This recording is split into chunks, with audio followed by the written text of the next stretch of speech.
that was the wrong button.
Hello, lads!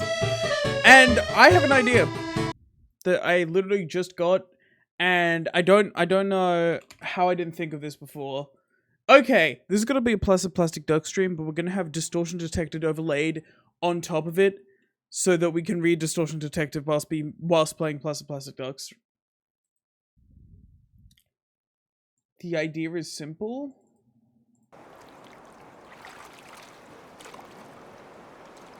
Let me just... Okay, I need to crop this. Give me a second, this is gonna take a while to figure out. I don't know how to crop in this shit.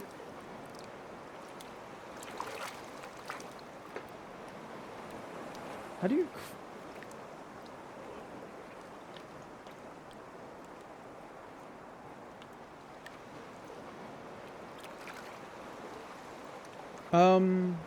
How do you crop this shit? How would I even go about doing that? Chad, give me a second.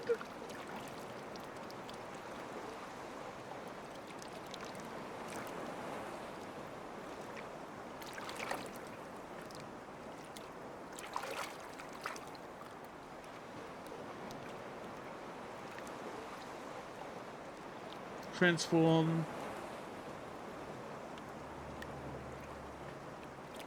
Ah, crap.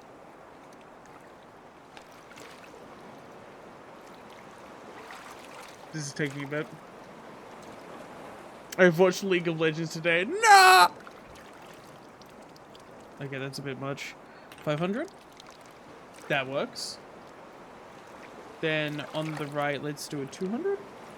That's not enough. 400? Does that work? Oh, 500 might work as well. That works. So like 50. My god, I'm just underestimating this shit.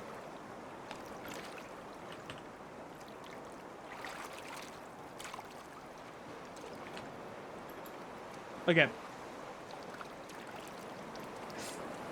Okay, this is gonna be extremely scuffed. I'm trying, Chad, I'm trying. No, I'm resuming. What was the last thing? Actually, it's been a while since we just created a fresh duck save. We're doing Quacking the Ice because it's the best one.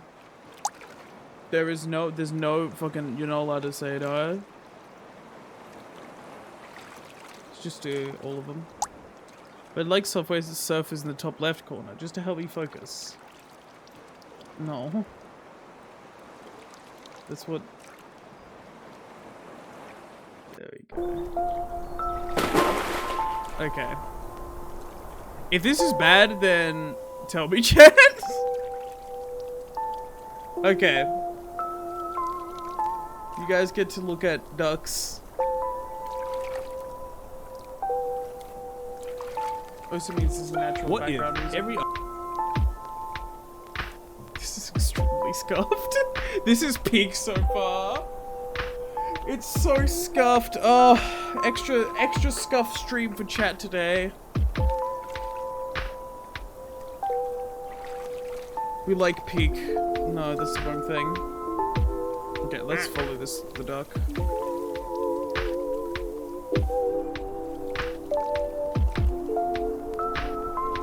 Okay.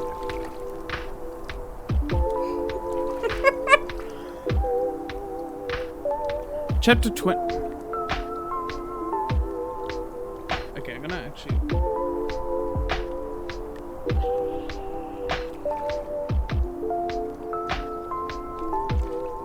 We can change this. The top can be a bit higher.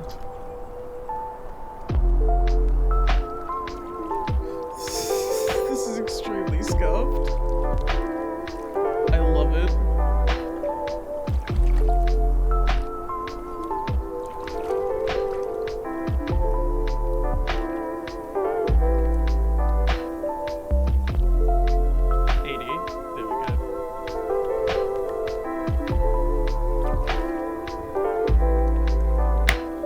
You guys asked for this shit. I mean, not the ducks, but the fucking...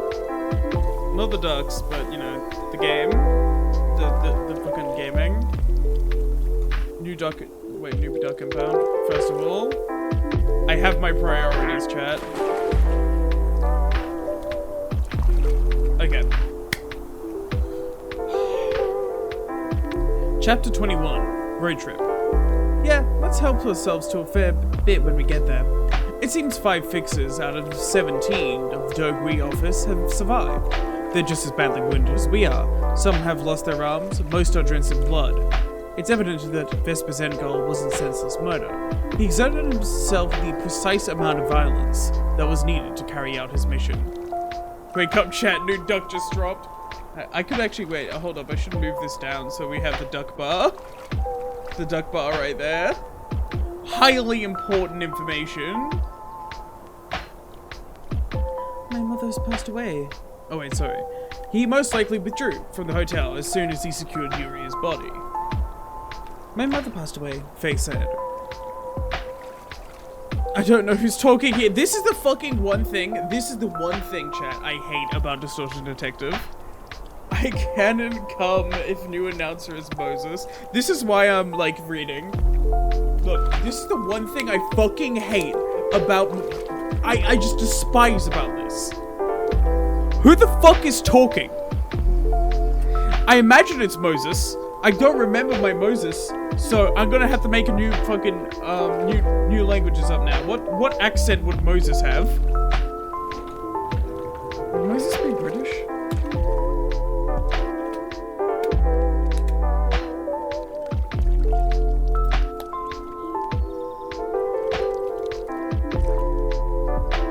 Oh. This is gonna drive me insane slowly, chat. But we're here for a good time. I suppose. Okay, old hag who is very serious.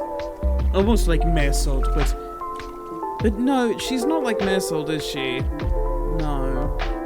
I don't really know how to put Moses. Chat, here's when you tell me suggestions, because I have no idea what the fuck to do.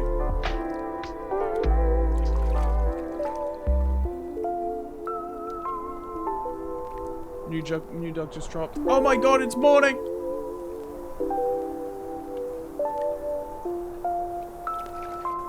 I'm 14 and this is deep.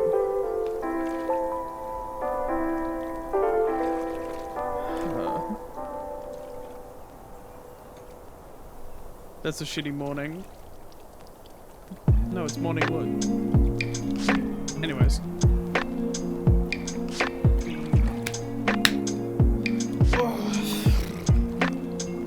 Okay.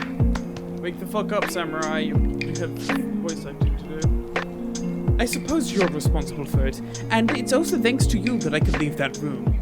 Sorry about that. It was my father's choice to work in such perilous business. Sure, our work is a risky one. Who is responsible Who is the current True, our work is a... True, our work is a risky one. Who is the current representative of Dugui office? I'd like to settle up the chart for this request. As per the tradition of Dugui office, Miss Faye here will be inheriting the position as a representative of Dugui of the office. One of the fixers spoke. A hereditary office. A combat office with a hereditary system. This office values loyalty above all else, as I suspected. Moreover, the new leader is a student who hasn't reached adulthood yet. It's unfortunate, but it's clear as day that this office will disband sooner or later. It's the point where I'm not committing to saying I'm still reading Distortion Detective. We just, you know, the fucking ducks, they're just a distraction.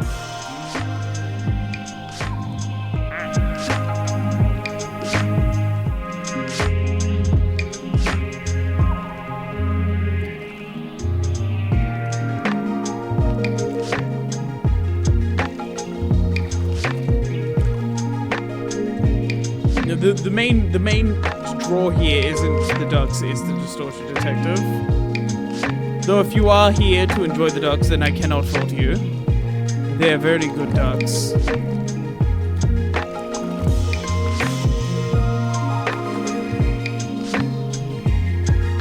Well then, failed degree office, let me ask this straight. Are you going to hold us responsible for this? The room felt quiet. My contract with the Zhang Ling was a verbal one. There's no document to prove the Zhang Ling died protecting us as part of his work. The worst case scenario would be her escalating the situation into a violent conflict as payback. We'd have to fight tooth and nail against equally tattered bodies. Our fate is in the hands of this young representative. Everyone, let's take time to heal up before we continue our conversation. I have a lot I'd like to hear from you. Faye's gestured with a calm voice. She's a wise child. Distortion detectives and duckies, nothing will comfort. You know what? If I want to be comfy, I'm gonna put on comfy clothes. It's gonna be comfy.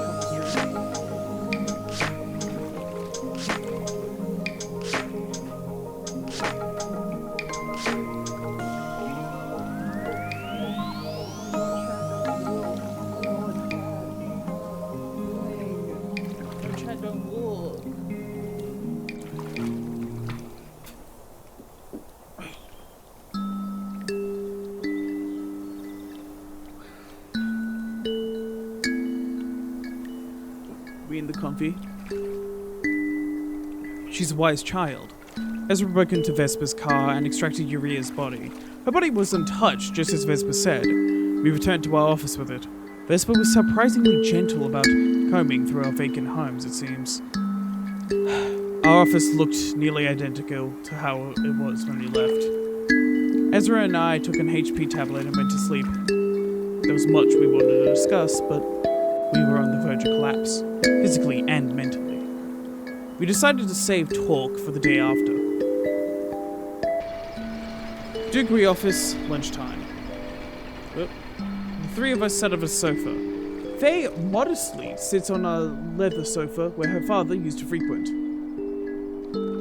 President Faye, may I explain our situation and stance first? Yes, go ahead. I made a deal with Zhang Li, the previous representative of Degree Office. The contract was to hire all the fixers of Degree Office for 2 weeks. I needed their help because we broke the taboo of District 14 and a taboo hunter began pursuing us. I agreed to pay as much as they demanded according to the rules of the office. However, we only vaguely discussed the payment and never decided on an exact sum. And I didn't disclose the identity of my pursuer to them. If I told them I was being chased by a taboo hunter, most would refuse to take the request. So, Zhang Li gave me another condition. To solve the strange happening taking place in this house. I had informed him that I run an office that solves mysteries and unsolved cases, which likely led him to bring it up. And the peculiar occurrence in this house was related to you, President Faye. I followed Zhang Li to this house and saved you in my own way, thus fulfilling one of the conditions of our contract. Shortly after I solved this case, the taboo hunter came to the house to capture me, and Zhang Li died in the process of defending me as part of his contract. This is the way things happened. You're telling the story in such a dry tone. I also risked my life to save yours, mind you. Even though there's no physical proof, I can say that with certainty that I made a deal with him that involves lives and money. I know, it's not that I distrust you. I just... fuck's sake. I just hope to hear your condolences to my father. Yes, I personally feel quite grateful to Zhang Li as well. Even after knowing that his opponent was a taboo hunter, he didn't hesitate to brandish his weapon against him in order to protect me.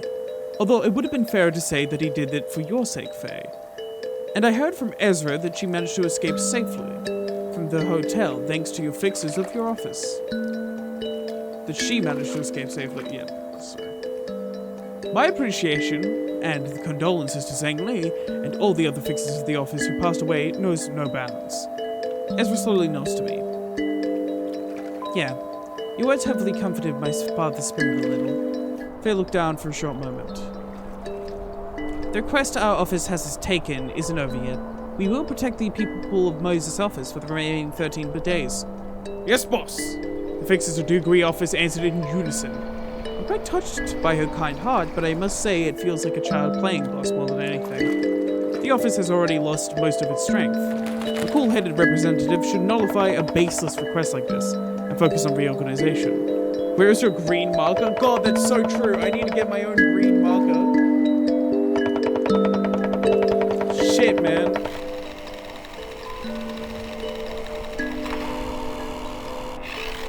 I know that my decision may seem silly to adults, but you're probably thinking that it won't help us in the long run. But here's something my father once told me. Our office is bound together by loyalty, so I'd like to repay you for staking your life to rescue me.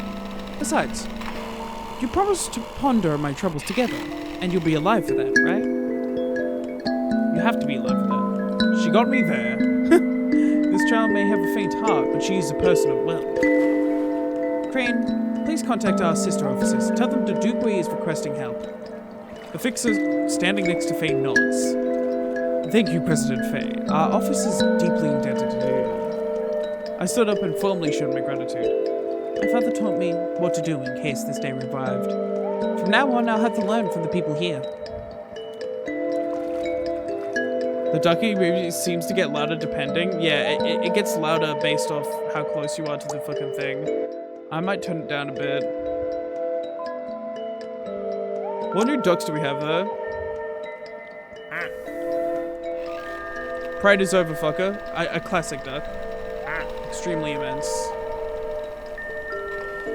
Purple duck. Oh wait, no, that's not purple. It's a kind of bluish. Electric duck.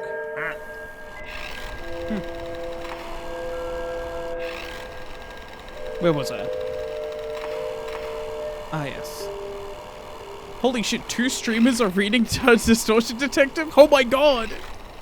Wait, seriously? Damn, that's good timing.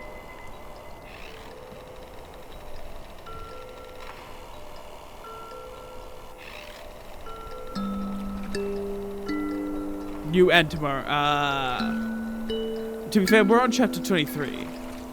The reason I'm reading through it is to, you know, because I think the next canto is going to be pretty important with it. And we have little ducks over here, you know, just to chill and vibe, to have a good time.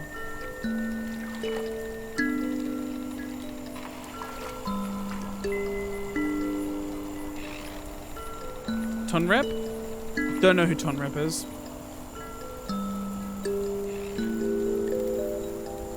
Are they someone I should start raiding, though?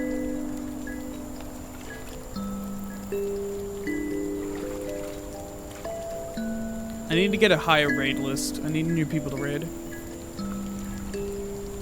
Dude who did the Abno log videos. I don't know that.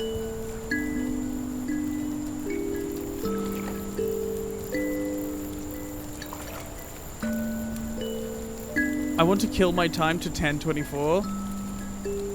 Yeah.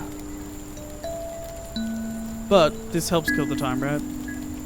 They're basically training videos for the Abnos. Interesting. Anyways. As I was reading.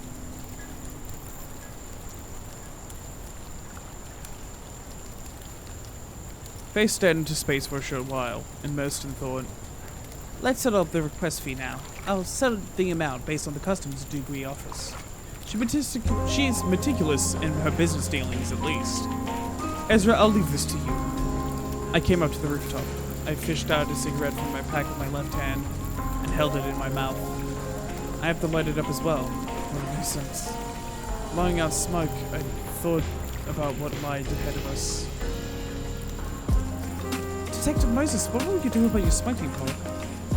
That's what I'd like to ask. What will you do about your workshop? My atelier will be out of commission for a while. I've wrung out all my brain power, so I won't be able to reopen the atelier anytime soon. Conjuring up bears to work for me is another mental chore. Both you and I have become useless. Actually, no. At least I can still see the distortion. I'll work like a dog once my atelier is back in business. Yuri spoke in a tiny voice.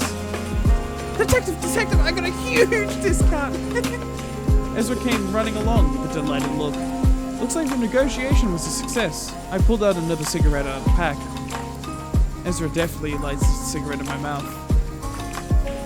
Detective, where will we get a new arm for you? And... oh, what about the smoking pipe? You've come at the right time. We were talking about it just now. I'll have to get a new arm before we head to District 11. Ezra, may I leave you to choose the right model and prosthetic for me? Yeah, you bet. I found one that suits you real nicely, Detective. I'm taking it off for my real arm once I get it back from the pesky bee. The last time I saw my right arm, he stored in a stasis preservation cube.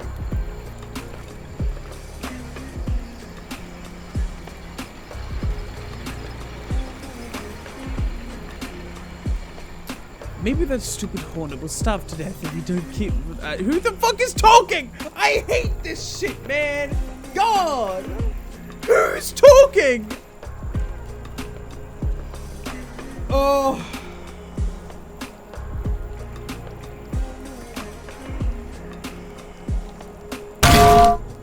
yes! I'm just gonna... I don't know. Maybe that stupid hornet will starve to death if we keep him trapped in my atelier for life. Waiting it out is one way for sure, but if it's scared Vesper's liver can take procedures that allow them to last without food or water. We don't know what kind of augments Vesper has, which means we don't know when or if he'll actually die of starvation. Tell me, how will Vesper rampaging in your workshop affect you? It'll take some time to restore the atelier first and foremost. And by some time, I mean a considerable amount of it. I'll be dead weight for a good while. At least it's a relief to know that your body and mind will be alright. I'll use my brain to work out how we deal with Vesper, so you can release let yours rest. And Ezra, how did you manage to manifest your sacrament? Ezra is wearing her mask now. The distortion has become visible again. I bit a new cigarette in my mouth. I miss my pipe. I consulted my junior here about it, actually. I was thinking maybe I could get stronger if I learned to use sacrament. She taught me the knack of it. Yuria, I don't believe a knack alone is sufficient to manifest a sacrament. I gave her a pendant in addition to that. Another prototype of mine. I watched the footage of Ezra someday, fighting the skeleton titan in Taeyong Produce Company over and over again. I carved a pendant that I thought would be compatible with her. The pendant I made is a catalyst for manifesting sacrament. It also helps shape the sacrament according to the carved mental image. That will be quite useful for the future. Back when it was called Sacrament, good times. Well, no, this was after Library of Runa. I think this is just a world building element. It's still Ego, but they don't know the name for Ego. Why the fuck would they know it's called Ego? They've invented their own name for it, at least to my knowledge. It just makes sense.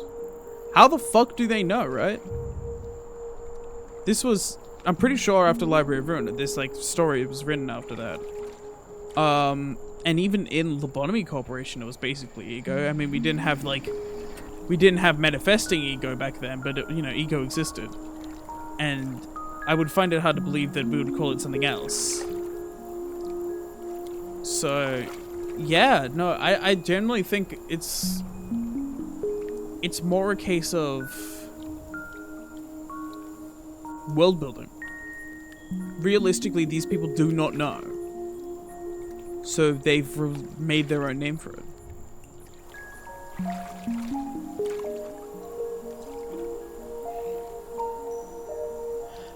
Carving one is a time-consuming process that I need to my atelier to even begin, though. I'm trying to figure out the voice I'll do for the fucking bitch Yuria. It's hard. I know she's fucking, like, maniacal and almost sadist. Like, she's not built right. God, fucking my ear.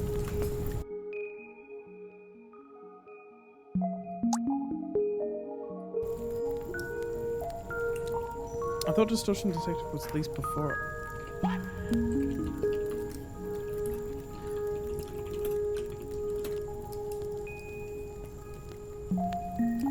Korean in 2020.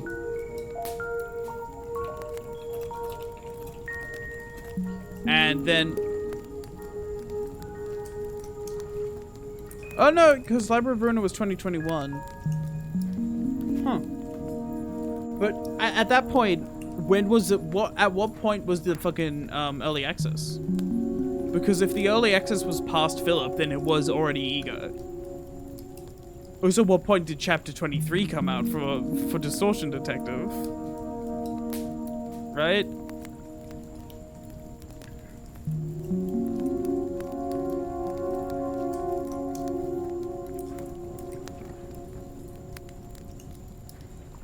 Yeah, no. Yeah, early access was in 2020. I believe that Project Moon had already figured out that they're going to call this thing Distortion, but realistically, the fact that two people would make up the same name for it is unrealistic, so I feel like it's more likely that... Because otherwise, it's just they're retconning it to be Ego, and that doesn't seem like something that Project Moon does a lot. So I imagine these guys call it Psychoman, because they don't know fucking Ego. They don't know the secrets of Lobotomy Corporation.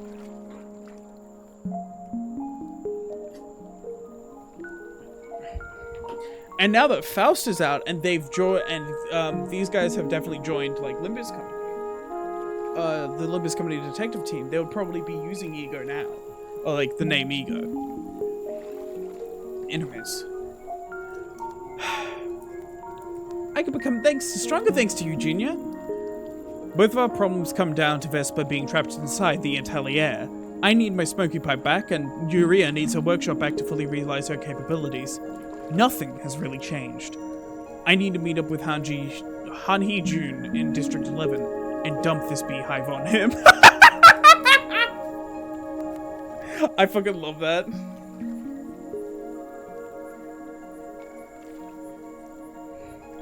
Fucking hell. I need to just dump this shit on him. This is your problem now, bitch.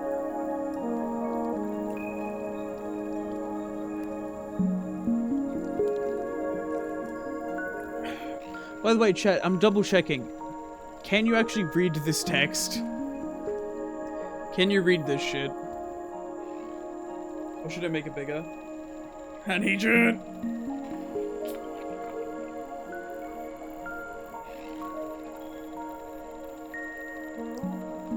Throw the keys. Hey, Hanji. Hey! Hey, Heejun! Surprise! Could be a bit bigger. I don't want to block the middle of the screen, is my only concern. Because there's still more ducks. That should be good. I've made myself comfortable, chat. We're just going to be reading for a while. It's a bit hard, but that's because I'm in bed without my glasses, that's fair. Yeah, chat, get comfy. Get like somewhere to lie down. I'm going to be reading this. We can have a vibe in time.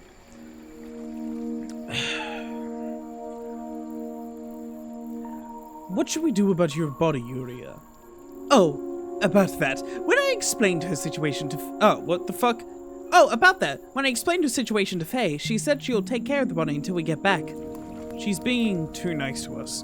Perhaps she wishes to ensure her father's life was not lost in vain by providing safety and comfort to the people he died to protect. In any case, I'm in no position to refuse the hospitality.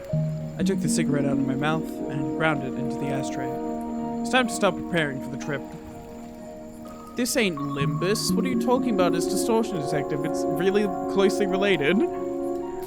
If I'm reading Distortion Detective without the ducks, would you be fine with that? Because the ducks aren't the focus. Oh, hey, it's Bomb. Guys, it's Bomb. Holy shit, someone, quickly. Bomb real?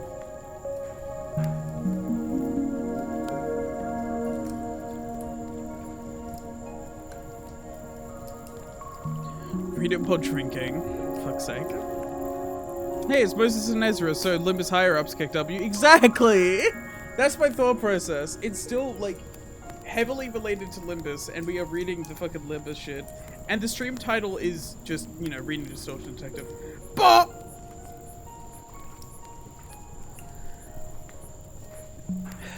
the funeral for Zhang Li and his deceased subordinates was held for 3 days. The funeral was conducted according to the traditions of the East, Zhang's region of origin. Faye remained in the funeral parlor from start to finish of the ceremony, looking at the portrait of Zhang Li smiling at the camera. I couldn't help but be reminded of the photographer I met some time ago. I had to accompany Ezra on her shopping tour to workshops for some time. The fixers of Degree office and its sister offices escorted us throughout the leave, as though we were noble women. In fact, the escort didn't stop when we were back inside. They stood guard vigilantly around our office and made sure that no intruder could dare approach us or harm us. I spent the rest of my time talking with Faye about the distortion, about what happened to her, and how she should live out her life hereafter. The time passed steadily. 30 minutes into the warp train departs, I puffed up my last cigarette in the smoking lounge. Warp trains. They always reach their destination in the blink of an eye. Ezra waves at me from the platform, carrying her dimensional bag over her shoulder. She must be thrilled about this. I put Urea in my coat pocket. I made sure to tell her to act like a doll for a good while. Faye and the fixers at Degree office came to see us off. Ezra and I sat in the seats of our train. We're finally leaving. We've saved... Fuck. Project Bird, why are you... There you go.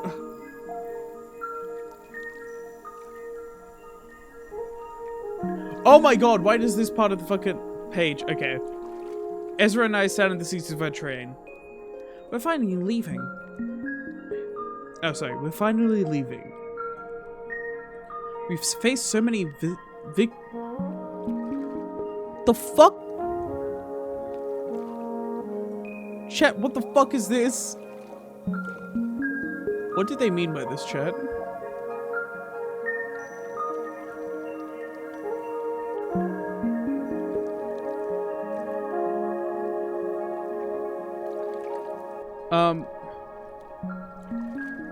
Vicissitudes up until this departure. Alas, a trip. I'm so excited for it. Ezra, what awaits us there might be even more intense than the things we've gone through recently. Smooths us off. She used big words. I don't like it. And food too. I've only seen the food of the southern districts in pictures, so I've always wanted to try it myself. Yeah, let's help ourselves to a fair bit when we get there. Oh yeah! I closed my eyes, and when I opened my eyes, we were already at our destination. The warp station in District 11. Autocorrect is annoying. Yeah. Where the nest of K-Corp is located. Where Han Hee-jun is. Where that person is. Part 1's epilogue / Part 2's prologue. It's to face the past. I had to be confronted with it someday. Okay, who the fuck is this? Han Hee-jun? Is this Han Hee-jun? Project Red, who's talking? This happening with Urea in her pockets is nuts. That was our first interaction with the Warp Train, unaware of what can really happen. Yeah.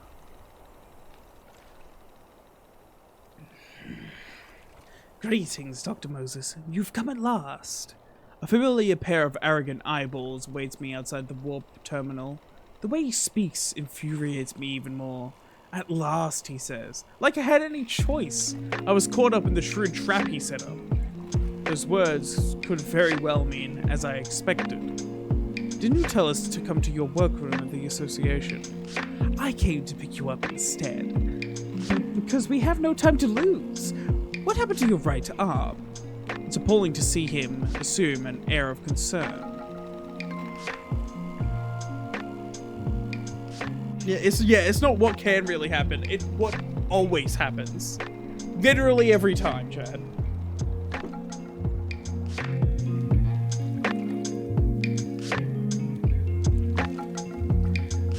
Ezra, deal with whatever he has to say for me. I'll be in the smoking lounge for a bit. Got it, detective. Moses. What the fuck? Who is this? Who?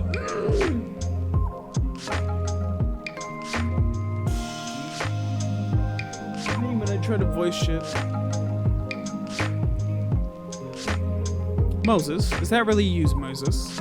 This voice. That son of a bitch, Han Hee-jun screwed me over in more than ways than one. Perhaps the real meaning of his "at last" was in spite of everything. Detective! Ezra quickly stands between me and the unwelcome guest. Ezra's here too. I missed you two so much. Her despicable voice, her sly eyes, and her pitying gaze towards us. Music too loud?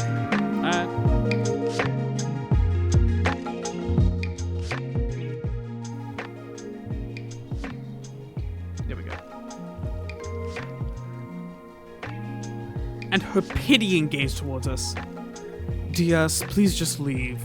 We can't handle this, not today. Oh wait. Diaz, please just leave. We can't handle this. Not today. Ezra, please, in a quavering voice. Moses, dear, I forgot about all about what happened that day. So can't we go back to how we used to be in good old days? Pretty please? That person hasn't changed one bit since that day. From her appearance to her demeanor. Right, Hee-jun? It's all in the past, isn't it? Han Hee-jun stays silent. That day I led hundreds of people to death. I wanted to save them from Diaz's arms, but I could not. Diaz, what shady bullshit were you plotting with the Taeyun Produce Company in District 14? Holding in my feelings, I quietly asked. Unwelcome school? I don't know what that is. Oh, sorry. Ah, that thing? Actually... Lady Diaz, I'm afraid we have to take a brain check on that. Dr. Moses has to take care of an urgent matter for the association right now. Han Hee-jun intervened with a laugh. Oh, really? That's too bad.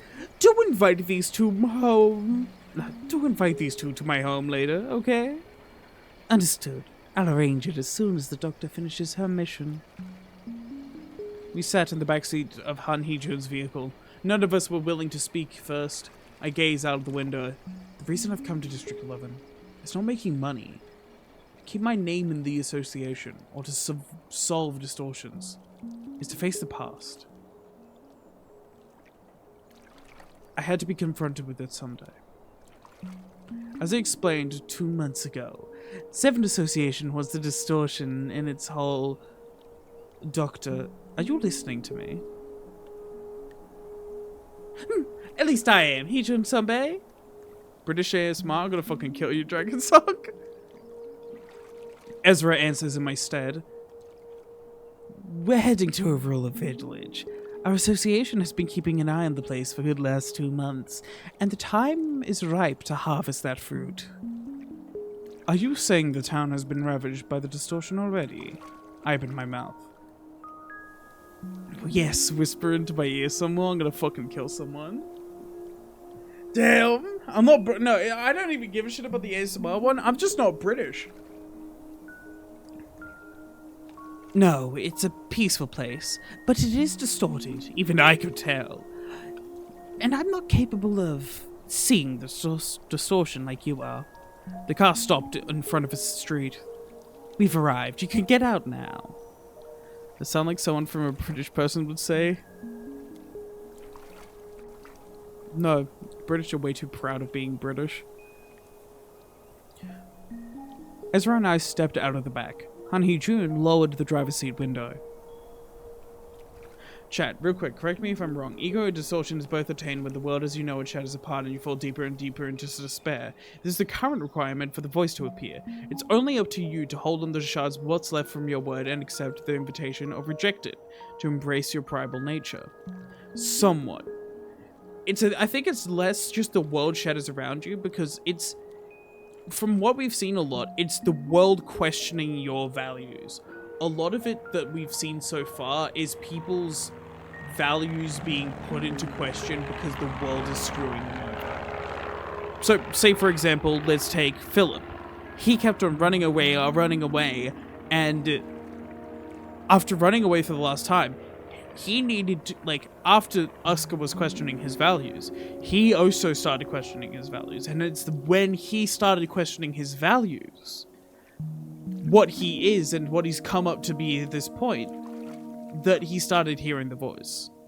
At least that's how I always look at it from.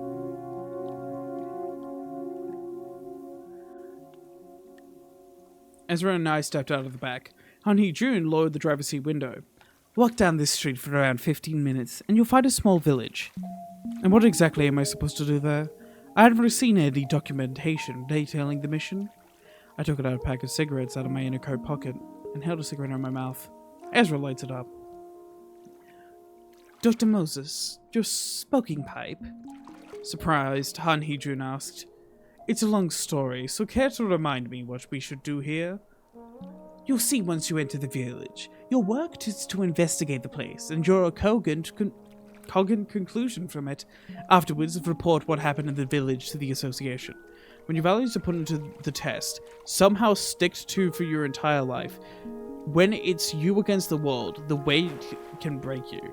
Your bubbly of safety breaks into a million pieces. Yeah, kind of, yeah. This is really actually a beautiful way of putting it. I'm not gonna lie. That's a fucking artful chat message. Holy shit. I swung my hand at Han Hee-jun as a gesture that he's told me enough, and as such can sod off now. Dr. Moses, this will be a wretched job. Sorry. Dr. Moses, this will be a wretched job. I puff smoke into the air. Han Hee-jun slowly raises the window back up. Please survive. Give me a second. I'll be back, chat.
I'm back, chat.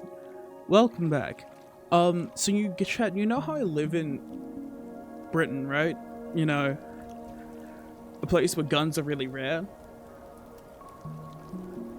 Yeah, my roommate, as someone who also has fired a shotgun themselves, was hearing gunshots outside, so I should close my curtains just in case. I find it unlikely that they'll be coming over here, but, you know, best be prepared.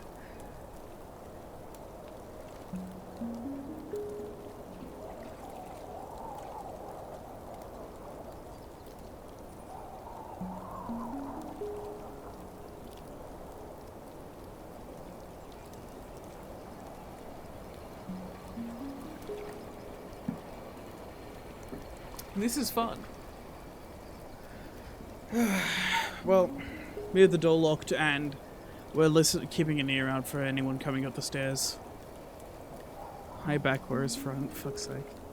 Most of the time, yes, but that doesn't necessarily cover how Carly and Uria got it. True. Well, Carly, no, because all we know about Carly actually getting ego. Like, we know from the words in Library of Ruina that it was a special type of therapy for her to manifest her own ego, and that the prototype was mimicry. That special type of therapy could be the questioning of your values and morals in just a pretty fucked up and sadistic way. For all we know, that's it. That is the answer. Yeah, Carly had an ego, it's the jacket.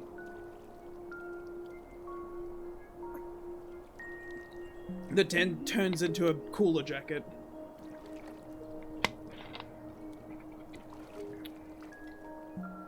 Yeah, I'm saying the prototype was mimicry. But the fucking way that she I know! Shit, I know! That's what I'm saying, shit! That's what I'm saying! Anyways. Goddamn. I know that mimicry is not Carly's ego, chat. I've been here for a long time. You said her jacket is the ego. That's not, yeah. She doesn't wear the mimicry jacket.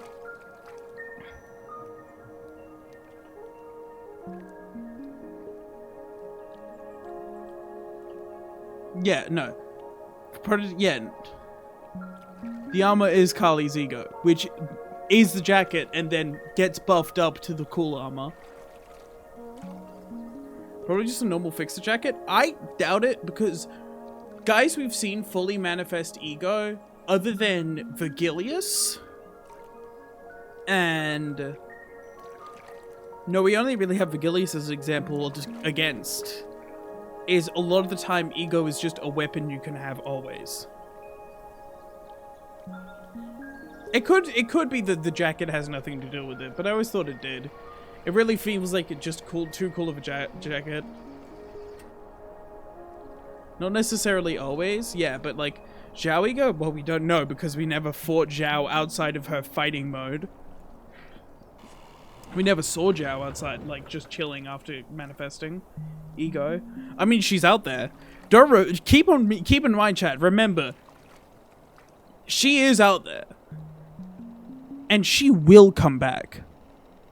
This is an inevitability.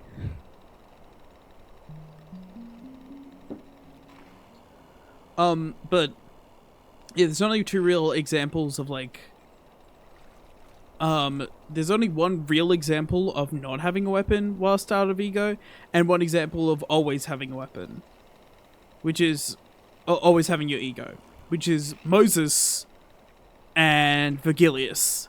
Vigilius doesn't really have anything of his ego when he's outside of manifesting it. Moses is able to see the distortion and has her smoking pipe. It could either be armor or a weapon or a tool of some other sort, yeah. Just waiting for Puppeteer to see Vigilius. His ego is hemokinesis. Oh, true. His ego is just an ability, and that's him using his ability to his fullest extent. So he could have the abilities of his ego outside of like that big manifestation form, which is what makes me feel like the manifestation of like the cool form of Red Mist's ego, where she gets the like fucking armor and the jacket. It's still the jacket. It's just in a fucking badass form, right? Yeah, probably to a lesser degree, but it can probably like move around some shit. Because from what we know of ego so far is that you don't just unmanifest it when you're not in the ego form. At least the evidence seems to point to that. It might be wrong. He can't go sicko mid without manifesting it, but he probably has a lesser form of it.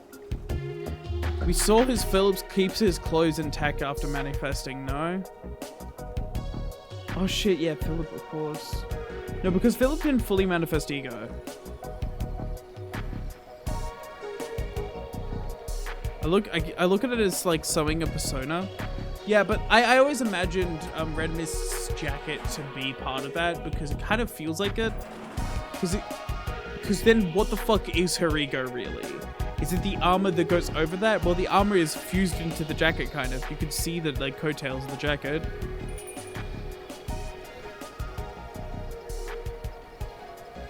Instead, the persona is an armor weapon. I haven't played Persona Chat, so I can't really say.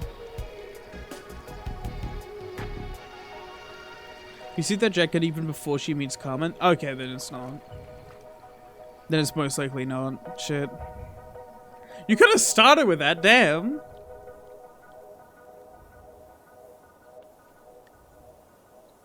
She wasn't even a color? Damn, you could have fucking started with that, jeez. This motherfucker taking me on the fucking railroad of fucking... Anyways. I'm stupid to be fair.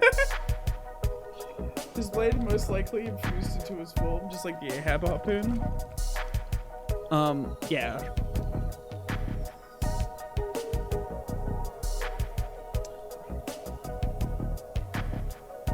He just won't stop being an ominous sod. Leaving us behind, he drove soddily away. Ezra. Company! Hello, Kirkin. Ezra, Uria, get ready. Yes, detective. Ezra tightened the grip on a dimensional bag. That was too cramped. Uria climbed out of my pocket and assumed my shoulder. We walked along the narrow street and headed into the village. Oh my god, guys, it's a character I got spoiled on about 50 times by now. Holy shit, Limbus Company. I already know what the fucking character is.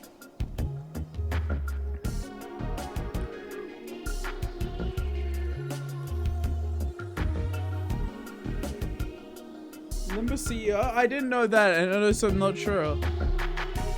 I would be surprised. I got spoiled on her fucking connection to Iron. That's the character you were spoiled about? Yeah. I haven't been spoiled on everything. It's 10 in the morning, the sun beams down on the somber alley. We walked up the winding street. There are many unknown paths like this in the back streets, uncharted streets not shown on any map. Walking into one unfamiliar street poses a great risk, as is the case with the Nest. Each area of the back streets has its own culture. Unexpected savagery could be waiting around the corner. Walking down the street for around 15 minutes, as Han Hee-jun instructed, you could see a sign that read, Kirkus Village. He didn't bother to give me a detailed description of this town. What are the cultural characteristics of this village? Are there any taboos? Anything? Will it be okay for us to readily step foot in this village? It probably will be. As much as shady creep Han is, he's not likely type of person to lead us into death in such a primeval way. I took some time to smoke at the entrance before entering the village. Detective, do you want me to prepare for combat just in case? Ezra asked, and I shook my head. Because we have no idea what this place is like, we shouldn't let ourselves look nervous. Let's act natural and pretend we're just travelers. Sionbei would be perfect as a food tourist exploring local eateries, Yuria added. I smiled a little. That certainly does fit Nizra well. That doesn't sound bad. We'll disguise ourselves as travelers, writers, who tour the small restaurants hidden in the alleys and street corners around the city. My work is to cover the venues and evaluate the quality of their food. As for you, Ezra, you could be my traveling partner and bodyguard. A person who goes around corners of the back streets would need someone to escort them, which justifies your use of force. Gosh, I love that idea! I want to be a bodyguard that also judges food. Do as you wish. Oh, and Yuria, don't say a word outside of emergencies and keep your voice low. When you do have to talk, it'd be a hassle to explain how a teddy bear can move and speak to the townsfolk. Duly noted. I ash my cigarette into the portable ashtray. Alright, time to head in. Anyway, so crackpotting theory time. The emotion you feel during the first manifestation determines whether its functionality and look. Zhao, the flames of rage against the world, and her comrade that followed her to a suicide mission. Rage against herself for letting her emotions overtake her. And jump first ahead to the library. Even rage against Lowell for dying. That's more just what led you to it. I think that Zhao was already a very fiery person. And we can see, like, ego has always been described as the manifestation of your mind in physical form. I always think of it as more of just JoJo's stance, if that makes sense. You know, but in JoJo's is the manifestation of fighting spirit. This is just the manifestation of your whole mind. It makes sense for, you know, Zhao to be a passionate version. A passionate person. It's like, what's Verg's ego emotion, right? Because you would think it would be sinking based on what he was... Personas are kind of like that? Yeah. You would think it, like, based on what Vergilius was thinking during the time of him manifesting ego, you would think that he would manifest a sinking ego, not a bleed ego. But he's much more of a cutthroat person. He's deadly. He's angry. He's ruthless. He's bleed. He's also, you know, hemokinesis, but, you know, bleeding. It makes sense. He's cutthroat, he's ruthless, he's... shit like that. I think it makes sense. For it to be more just your mind than the things you feel during the time. All of his attacks are wrath. Yeah, also that. Philip, also flame-based ego. He is angry with himself in the first place. He is furious for running away from danger of leaving people trusted to die. His ego is incomplete yet, as his fear is still holding him back. He's not just furious at himself, though. Like, Philip is someone who's... I can see that, but, like, you know, does that fury make up your being? I think for Philip it kind of does. Also, you could see the wings as, you know... What if he fully manifested those wings and was able to fly away? What if he's just a coward at heart? I mean, that's just a funny bit. Don't take that seriously, but you know, there's a lot of design elements that can go into deciding what your mind manifests as.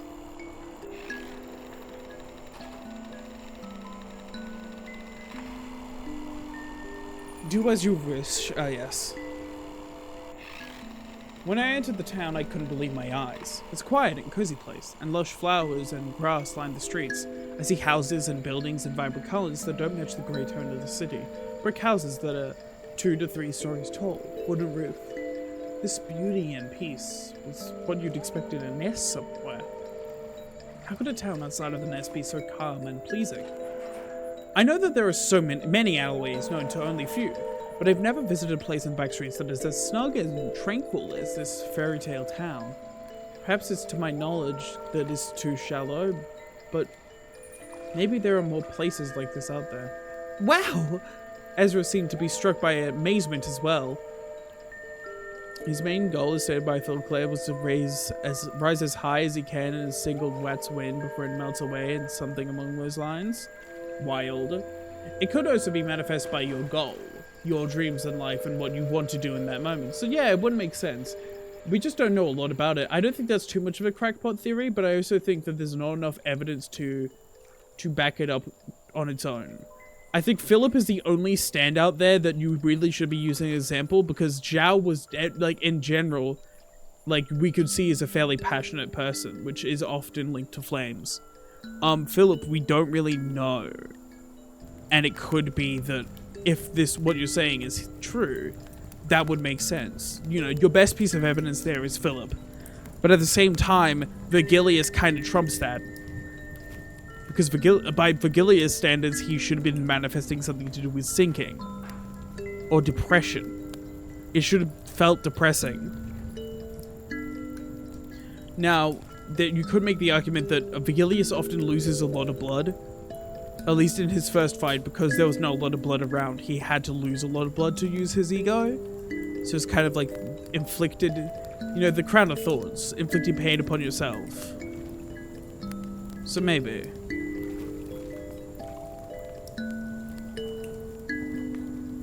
Ezra seemed to be struck with amazement as well.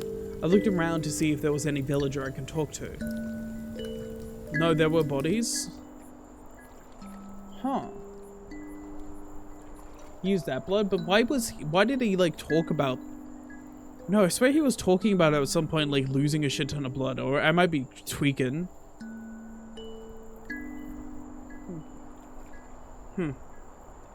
Perhaps it's obvious. This is a weekday.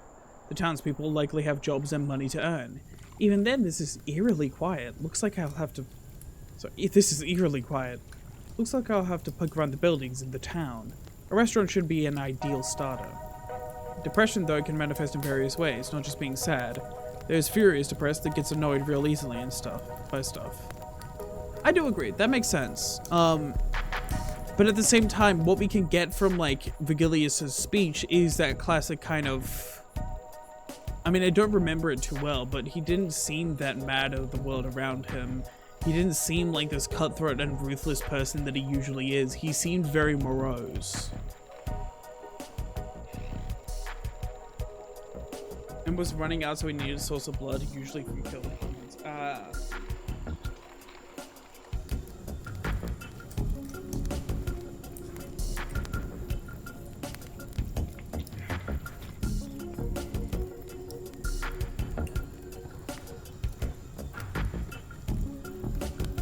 Looks like I have to poke around the buildings in the town. A restaurant should be an ideal starter. Ezra, look for great eateries nearby. Will do! Ezra takes the lead with brisk steps. She seems quite excited. I lazily follow her along. This town appears to have about 50 households. The population would be around 80 people. A diner, a cafe, or a pub. There had to be at least one of those venues. He's a lot like Roland, but instead of lashing out, he's just a sad boy hours and kind of sleeps in his misery. Yeah. Which is why I just don't think blood fits that. Especially because I think like the theming of bleeding and using blood fits his usual personality, at least of what we see, of the like way he acts around other people a lot more. The way he acts around the Limbus crew is very cutthroat. It makes sense to be bleed. It fits him really well. Fits him more than what he was feeling when he manifested ego.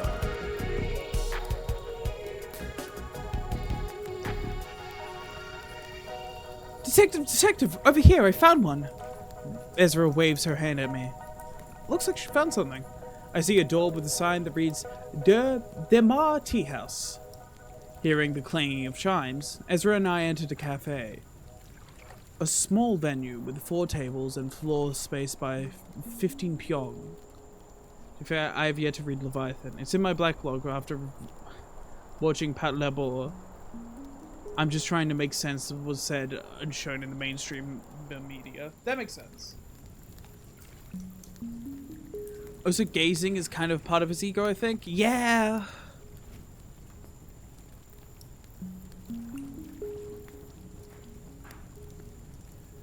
Interesting that the red gaze manifested ego next to Schadenfreude.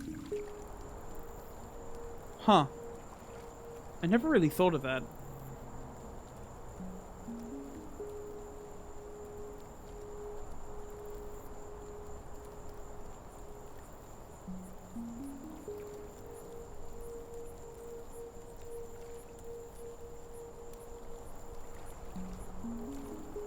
What if he was just suicidal? What is the most common ways to end it? Yeah, but I think that's a bit fucking dark for Project Moon. Project Moon touches on a lot of dark topics, but also like getting your power from the blood of representing self-harm is fucked. That's pretty fucked.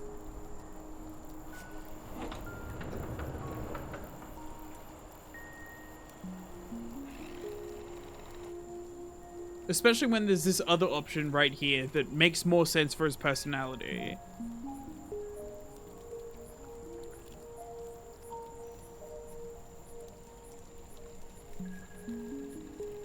As his gaze before truly manifesting is affected, like shown within the ring guy. Anyways. Oh, welcome to the shop! The voice did not seem to expect a guest. Is this place open right now? I asked. Yes, of course. I presume you don't get customers often at this hour. You see, our town is a rather remote spot, so I rarely get any visitors outside the townspeople here. Oh dear, they are a little wary of us. I suppose this is a closed village, as I suspected. If I remember correctly, it was more taking the suffering of others onto himself, hence the crown of thorns of the laurel. Yeah, that makes more sense, right?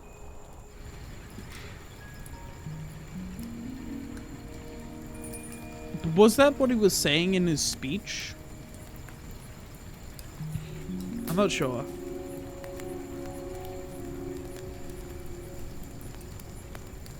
Oh yes, I'm not saying it isn't suicidal, but getting your powers from that is just, it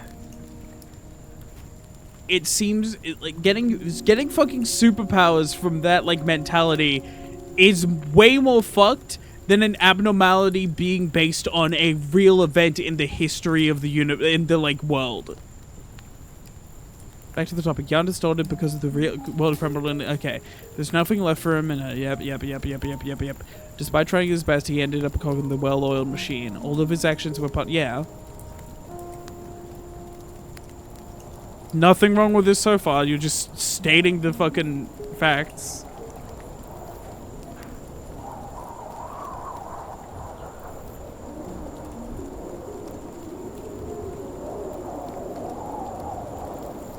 Like, I don't think the Commons doesn't represent suicide, but it's suicide represented in a very thoughtful way. It's an abnormality. It's kind of uncaring. It's called a recap. Cool, bro. I know. What was I saying? Yeah.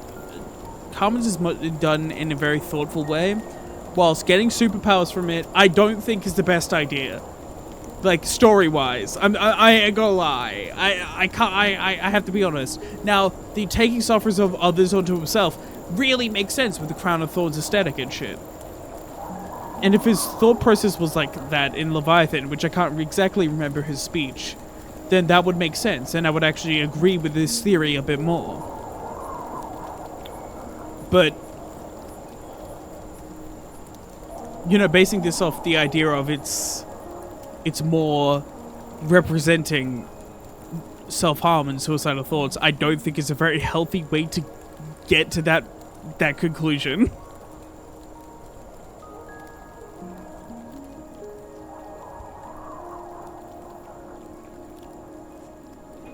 So no one needs to know the meaning of that sight.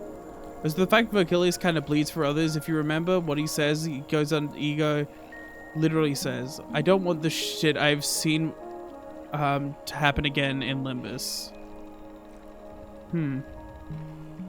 Yeah, no, that makes a, yeah, no. The taking the others suffering onto yourself is much more representative of his crown of thorns and shit. It makes sense, I think. But also, is that just part of his personality, or, you know? So no one needs to know the meaning of that sight. It could be what you're feeling at the moment. But does that mean that ego can then change?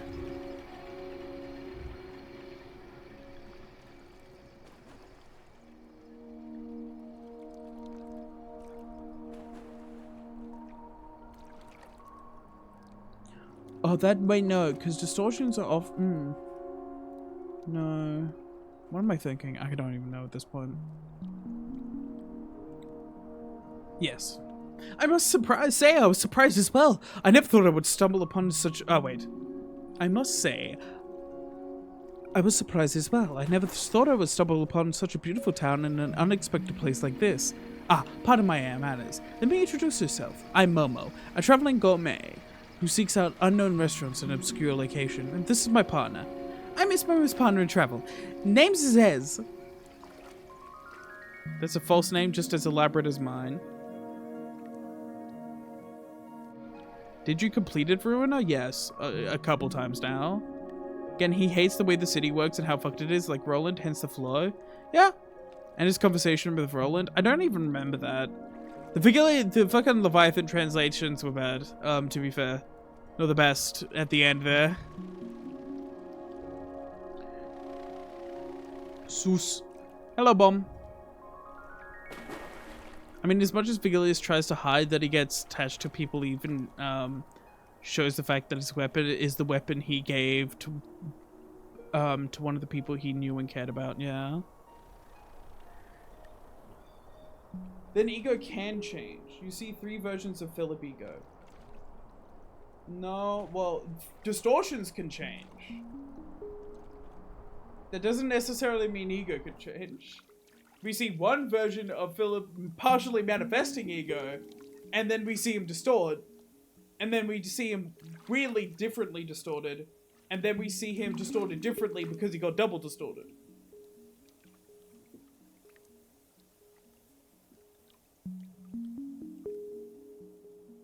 So the one-winged man is ego. The man with the senses denied is distortion. So those are just 2 completely different things. So no, they're not ego changing. Then we see him in a more human version of that, which should be brought into question. But then he gets double distorted because he was released from the library, and everyone got that. So I also don't really count that. So the only real example we have is the distortion and the more human version of the distortion.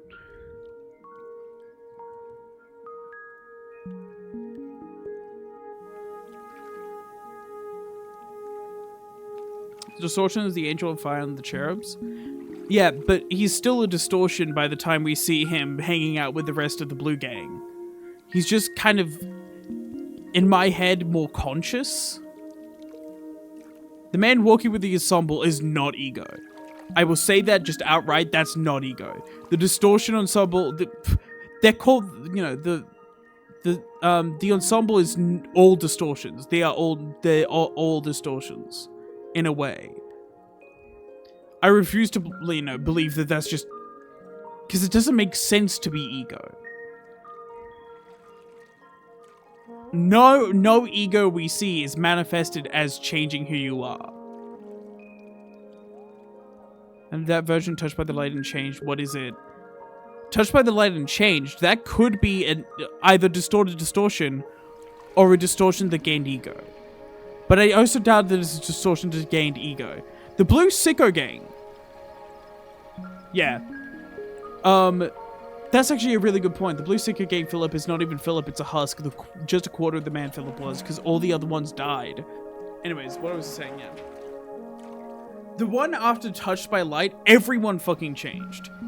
So, I refuse, okay.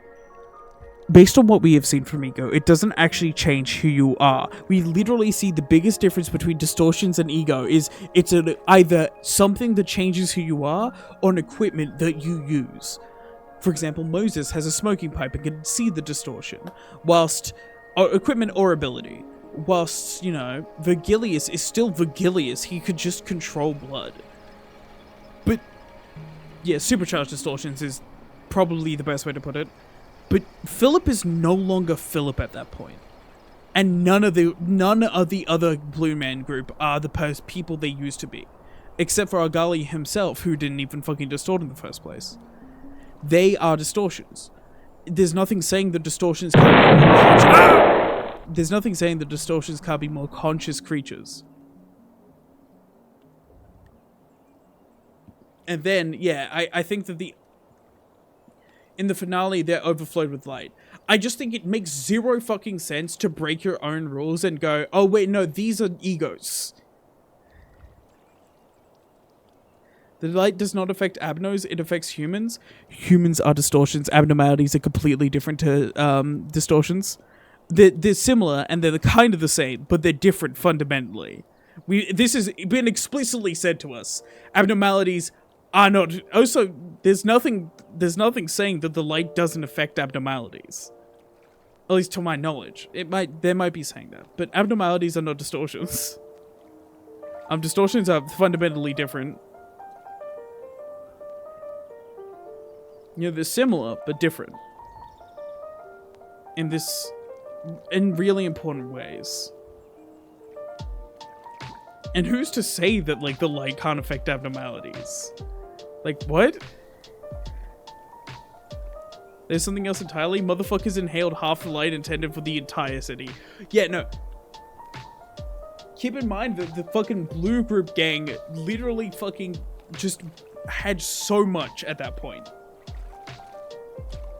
Of course they weren't the same. It was kind of the final forms of their distortion.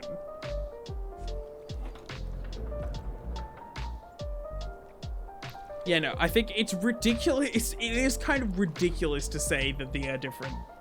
The like, oh, it doesn't affect abnos, so it won't affect them.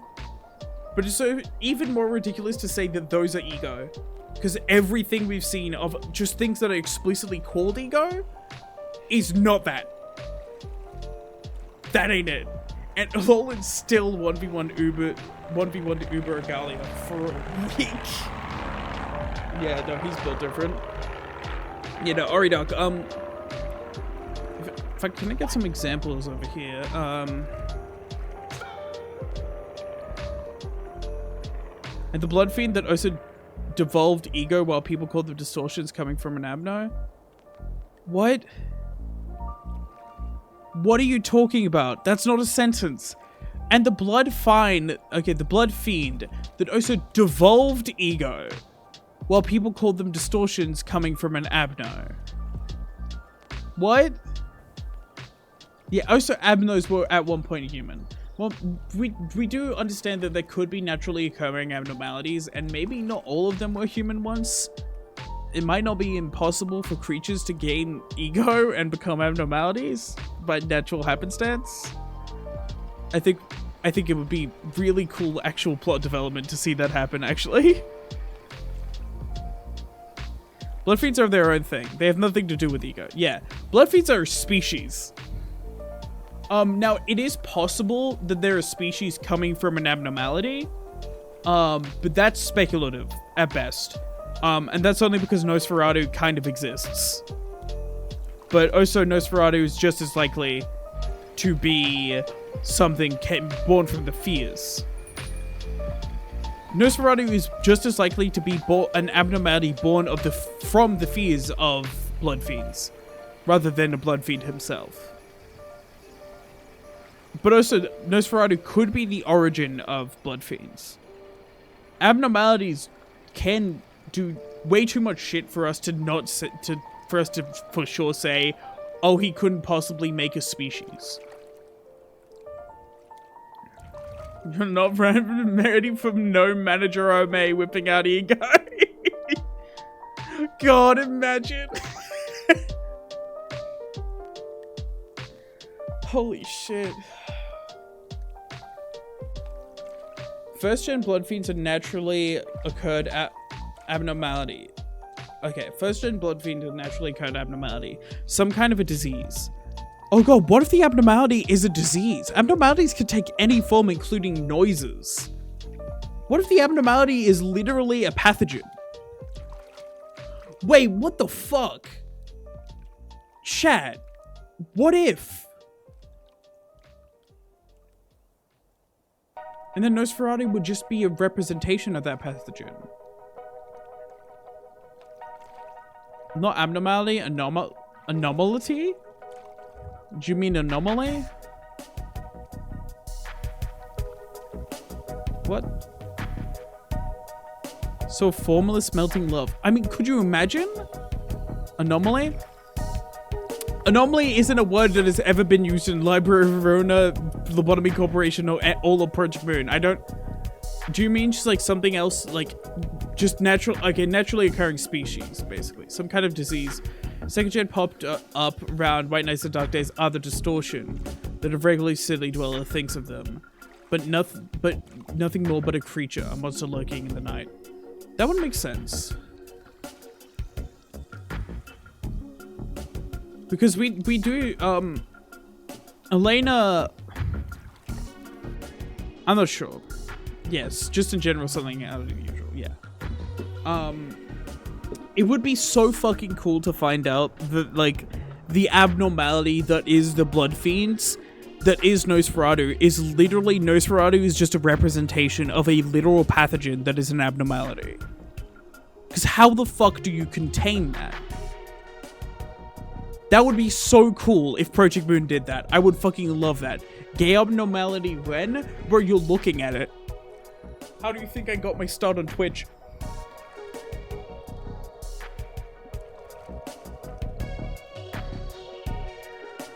Yeah, I mean the static ammo, yeah.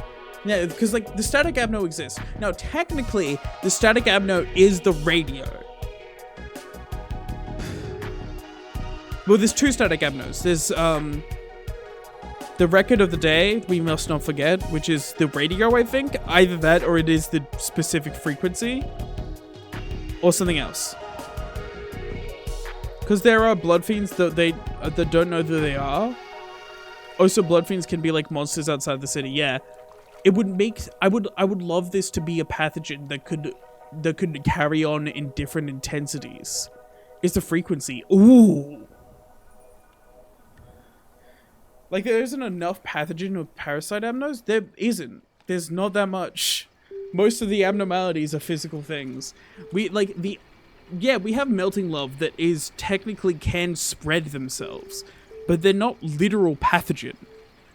What I'm suggesting is that they're literally just a disease. Like fucking cells, like a virus. That is the abnormality. Minuscule. Molecular.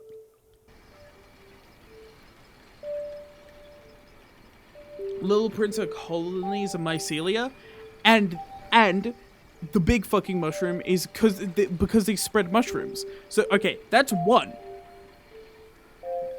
Look, let me have my fucking fun. Also, there's not that much compared to the amount of just normal thing abnormalities.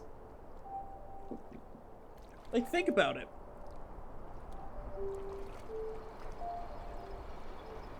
Parasite Tree has parasite in the name. I never mentioned parasite. I'm not gonna lie. What are you talking about, bro?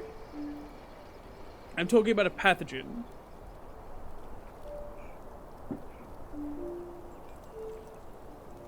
Bro, let me fucking try to like have a fun idea. Nosferatu is one of the first extracted amnos. Extracted out of the consciousness of a small group as Carmen and Co did not have enough influence to tap into the city's one. He's a tamer version of Blood Fiends, based on the story and books like the old data about the mansion. Do we know that? Just a noble drinking blood out of a wine glass. Mind backing that up with a source?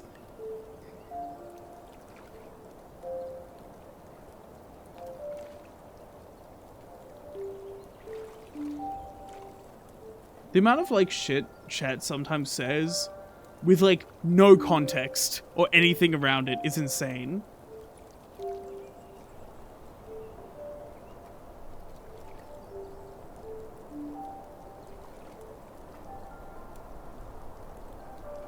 Lobcop art book. Okay, that makes sense.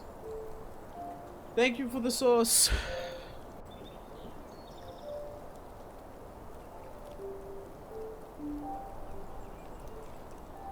But even then, if all the examples you have are Little Prince and Parasite Tree, right? Which Parasite Tree, that's a parasite, that's something else. And it's also a literal tree. I'm talking about, like, less of the concept of it being a disease and more the concept of it having no form. If you're just talking about that, right? You have two examples out of the God knows how many abnormalities I don't remember. That or a message from PM? Actually, yes, we shall consult the secret text to the art book. Elena was mentioned in said document, yeah.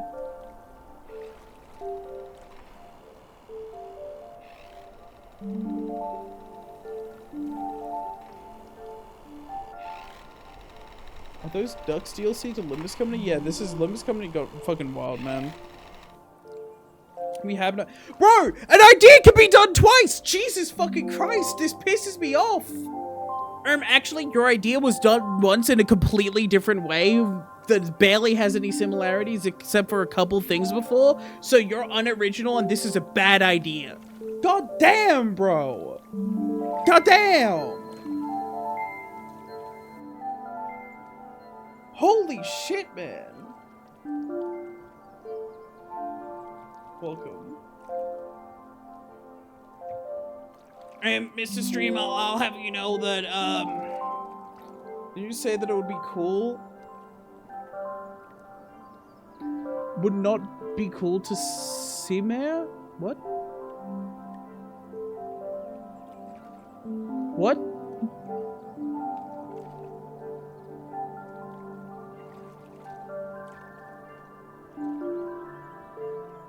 This is wild and relaxing at the same time. Didn't you say it would not be, that it would not be cool to see more? I don't understand what you're saying.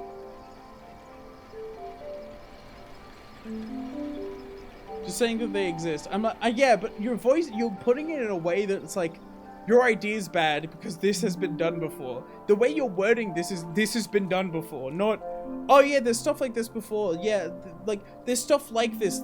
It has a precedent. Not a precedent, a precedent. However you put it.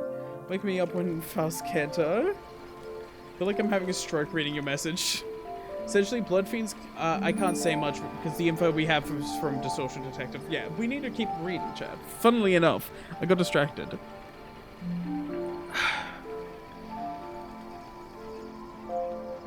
That's a false name, just as elaborate as mine. What exactly shelter was 27th of March supposed to protect from? Get down, Mr. President. Like... This company players don't read. Wild. You were travelers, I see. Our town is certainly is pretty, but I'm afraid it's not famous for its food. It's fine. Finding new restaurants on the streets I'm visiting for the first time is a genuine pleasure for me on its own. I'm Dewey, owner of the Demar Tea House. Let me bring you the menus. We chose a table and took a seat. It's a charming little tea house. I can feel the warmth of the wooden construction, and the afternoon sunlight shine through the windows, a sense of serenity and relaxation which is a rarity in the city. It's like a luxury that only those in affluent areas can afford to have the taste of. Goddamn, we've gotten quite the fucking squad over here. Bro! Holy shit!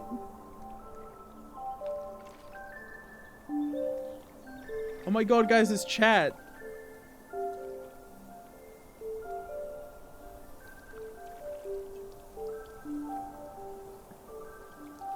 Here's our menu. Take your time and give me an order when you've made up your mind. Whoa! It's only just truth that a true alley on a restaurant connoisseur should try out every dish on the menu, right, Miss Momo? Ezra, you glutton. Slow down, Miss Ezers. Did you forget that our rule is to only try 3 dishes the chef recommends? I lightly pitched Ezra's hand. She frowned a little in response. Dewey looks at us with a little smile, seemingly amused by a little banter. Oh hey, isn't that dull Comey the Red Bear? It's a teddy bear character that was famous for a while before it got oh, ads. I'm gonna pause reading then.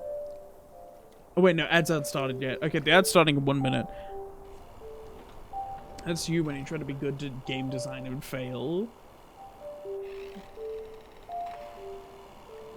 Wild.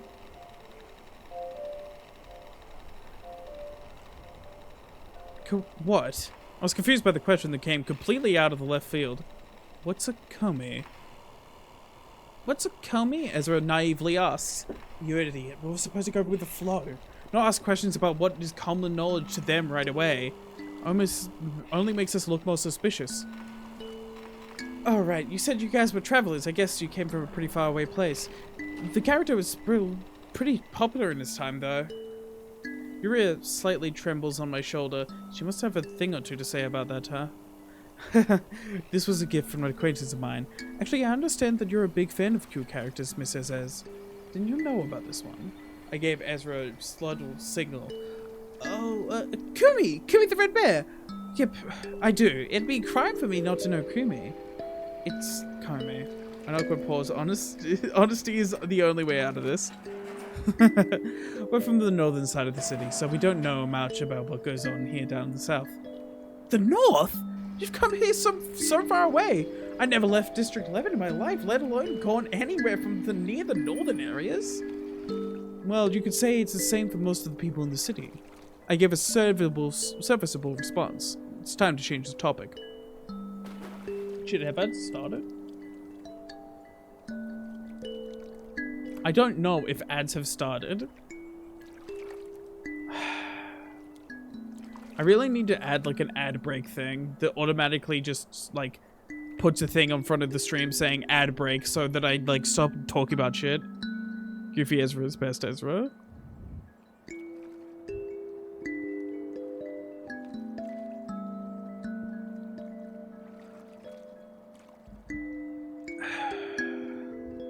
Well then, Dewey, I'd like to order 3 dishes of your suggestion. Okay, please wait warmly. Wait warmly. Dewey went into the kitchen. I could hear the sounds of tableware rattling. I looked out the window. There's still no one out on the streets. Is this town always so quiet? I talked to the kitchen with a somewhat loud voice. Ha! Right now is the season of Harvest Festival in our town. People have got time to spare preparing the ceremony at the town hall. Ezra's almost always a goof, though. Yeah, so she's always the best Ezra. Dumbass. I've connected some of the thinnest threads together, but first I need more substance to either convert the cracked pottery or shatter it myself. BRB. Oh god, he's gonna start doing a fucking Dante Iron theory. Get ready, chat. Duck!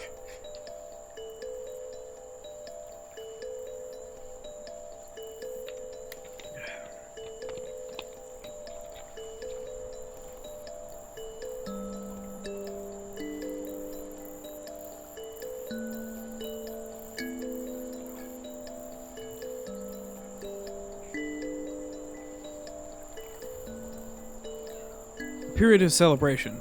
A closed village and unique custom. Not a good combination. Things like this usually follow a formula. And the formula usually ends up with creepy cannibalism ceremonies or cultic carnage parties. However, if this was one of those predictable cases, Section 2 of the 7 wouldn't bother to trust me with solving it.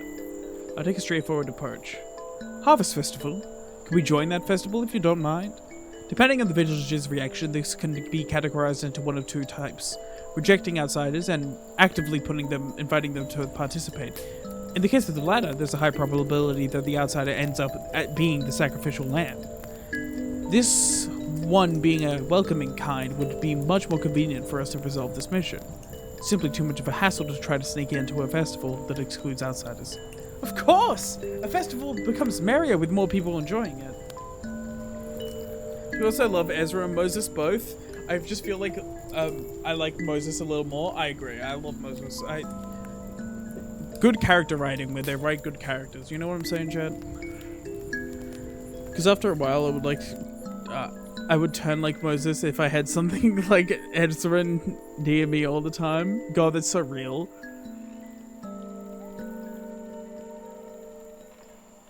Dewey came out of the kitchen with food for us. Black tea, pancakes, and omelets. Looks plain. Ezra's eyes sparkled. Well then, enjoy your food. I'll go ask everyone in the town hall. Thank you. Smiling, Dewey left the restaurant. Ezra, what do you think? It was quite orthodox. You think so too? Yep. A fairly sweet vanilla flavored pancake. Moderately soft omelet and a moderately fragrant cup of black tea. All standard. I placed my hand on my forehead. I guess I should just leave her to fill her stomach for now. I ran my eyes over the tea shop again. I still don't see any apparent anomalies. This is nothing more than a cozy tea house. Some time has passed. Door chimes rang as Dewey returned to the tea shop. Miss Momo, Miss Hezes, the townspeople all gladly agreed to let you participate. Shall we head to town hall if you're done eating? Quite the welcoming kind. I've no reason to refuse it. The faster this job is dealt with, the better. Will do, Miss Esses. How did you enjoy the meal? It was overwhelmingly satisfying, Miss Momo. We left the restaurant to follow Dewey. The time is just past 1 p.m. This village is a fascinating sight to behold. If I ever earned the right to retire and live on to an old age, perhaps this is where I'd choose to spend the rest of my life. While I immersed in such thoughts, we arrived at the town hall. This appears to be the widest building in town. I mean, you re-enjoy an absolute gremlin with Lolita outfit and working gear 2 times her size. I fucking love the, like, trope of, like, carrying shit that's just way too big for you to use. I fucking love it. My first D&D character was a goblin barbarian.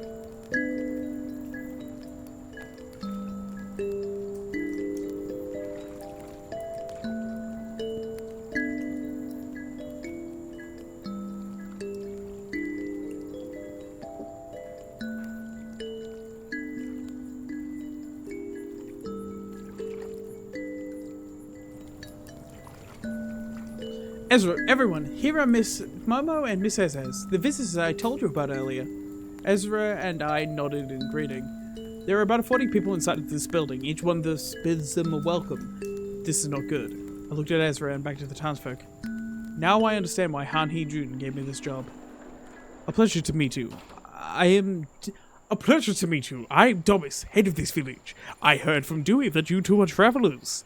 Yes, we're travelers who search for restaurants around the corners of the streets. I'm Momo, and this is Ezes.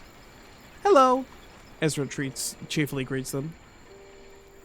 What's your opinion on Game Maker? I think it's a really good, like, tool for, like, just trying out game making.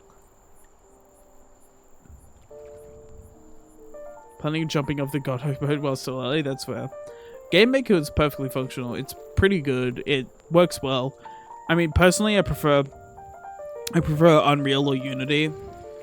I can't say I have too much experience with Game Maker because I usually use Unreal and Unity, but from what I know of it, it is a fairly serviceable thing. Unreal is actually really, really good, actually. But Epic Store, you could turn off like any notifications from the Epic Store and only install Unreal. It's free and it's actually really fucking good.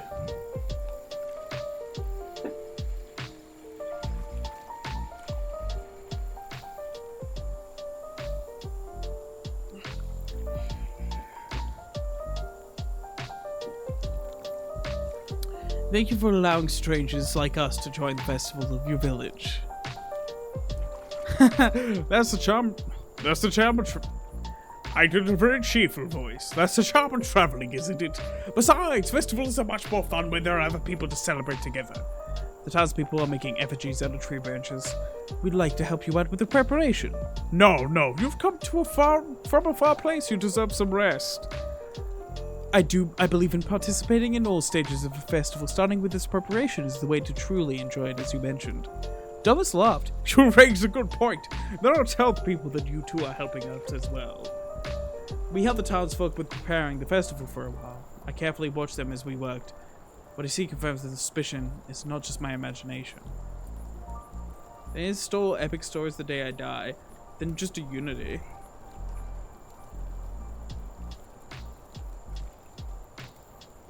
Just a Unity then.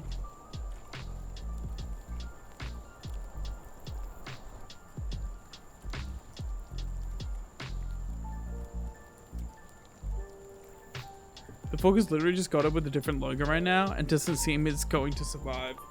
Goddamn. Yeah, I don't hear a lot about this shit. Even like in uni, I don't hear a lot about this shit because we usually use fucking Unity or Unreal. Also, Unity fixed most of their problems. It's perfectly fine to use. If you want to learn programming, you can, but also it does have a blueprint system.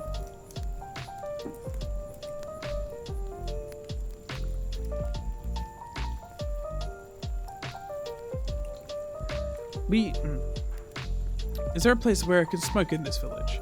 I asked the villager standing next to me.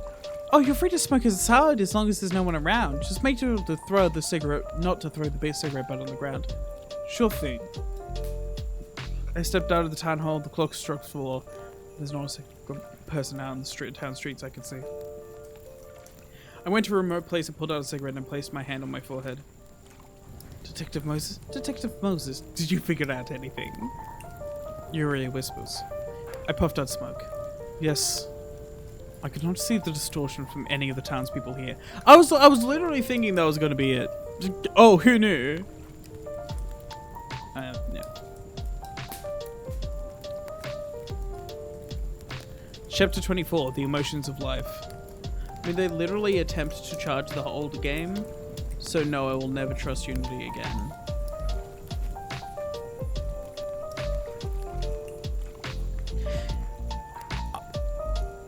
Look, I'm gonna be real. The whole Unity fiasco, it's not about trusting the company. If you're just practicing game dev, that doesn't fucking matter. Like, you are not making money off your game, and they're not going to charge you for the downloads you do on your game because there's certain conditions to those charges. If you're practicing game dev, Unity is perfectly fine. Yeah, it might be hard to switch over, but also, if you're serious about practicing game dev, letting shit like, I don't like Epic Games, so I won't install their store, stop you, is going to stop you game deving.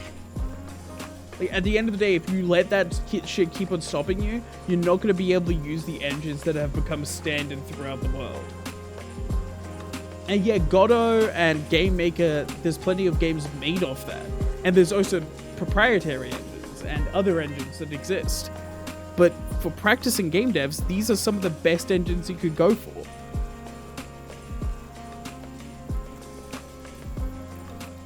And now Godot is self-imploding. Yeah. Like, it's not about trusting Unity again, because in the first place, Unity wouldn't have charged you at all. Fucking RPG Maker. The RPG Maker is the most limited fucking game engine in the world. You could only make one type of fucking game with RPG Maker, and guess what the fuck it is? Sorry, 2.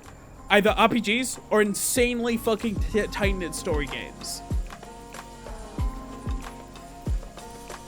It is beginner-friendly, I do agree. But also, so is Unity, and so is Unreal, especially Unreal. Unreal is probably the most beginner-friendly engine I've ever seen. Seriously, it's good. All my homies love Unreal Engine. I fucking hate Unity. Cody's not hiring insane people for their social media, or the decision makers. Lamau. Challenge impossible. I'll install Epic Store. You can turn any notifications off. Literally just install Unity, Unreal, and you should be fine. It is a fairly big install though.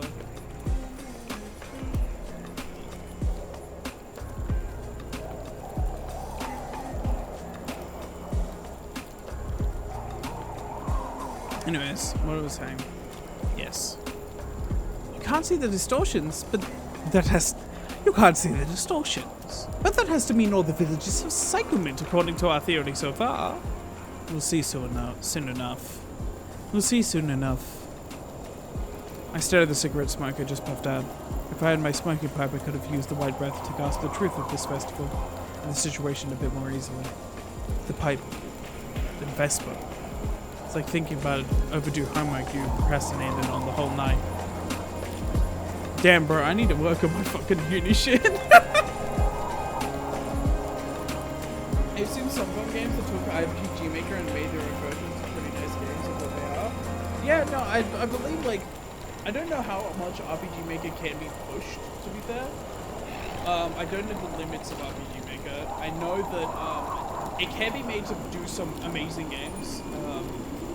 I have played some of those amazing games, they're fantastic. But I don't know what are the limits of like what it can do. It's much. RPG Maker's devs did a sick 3D RPG and to show the new motor. Do you mean show the new engine? Because motor doesn't work here.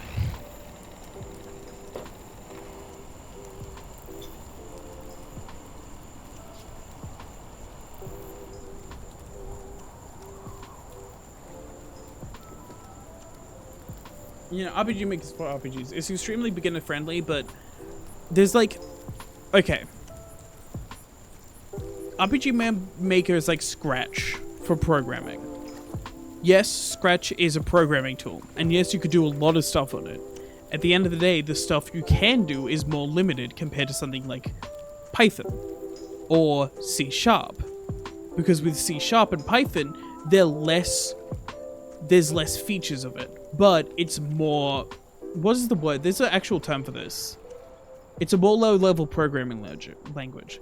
The higher levels of programming language you get to, the less shit you can do with it, but the easier it is to use. Stuff like Python strike a good balance of that. You can do a lot in Python, but it's also fairly easy to use. RPG Maker is really easy to use, but it's because of that it's more limited. Because if you could do so much stuff with it, it would be much more complicated. And there's probably options in RPG Makers to do more complicated stuff, but I have to be honest in saying I wouldn't recommend it to practice game dev. If you're serious about like thinking about game dev as a career or something you want to do on the side consistently, I would suggest less high programming languages. Like, say for example, wildly enough, Unity or Unreal or Game Maker. Game Maker is slightly higher level. It's easy to use, but I haven't used it a lot, so I can't really say for certain if I would suggest it.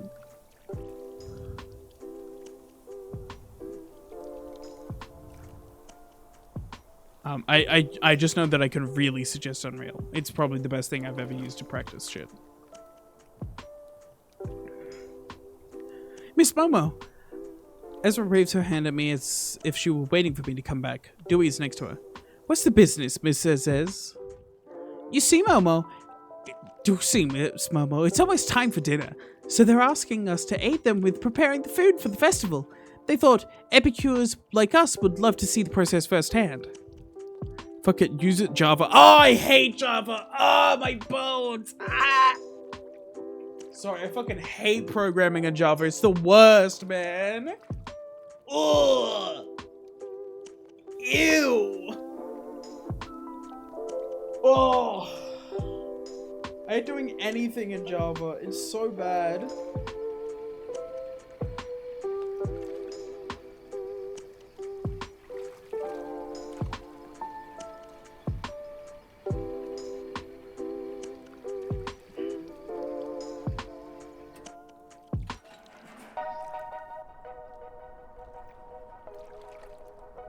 Anyway, Crackpot theory. Smoke War started on the 27th of March. Yep. This is takes form, the vulture, yep. Preserving stuff, yep.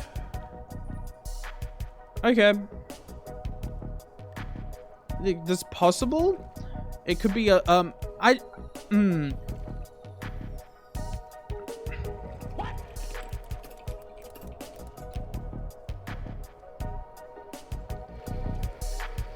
Where's P-Corp?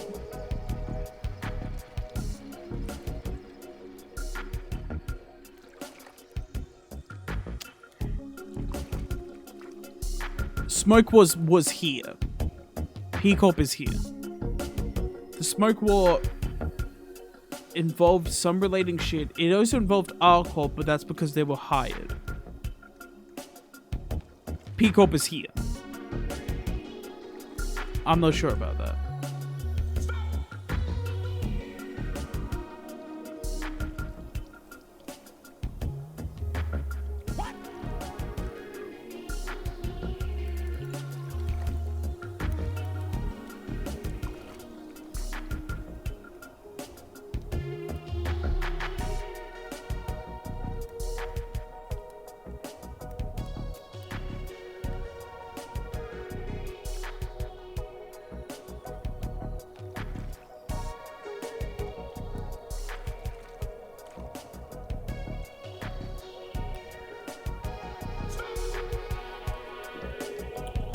All I got is dates based off Libris starts in January.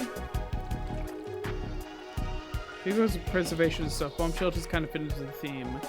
Yeah, but it's often been theorized that 27th of March took place in P Corp, but we don't actually know if it has. We just know that it's like, at least the tech was made in P Corp.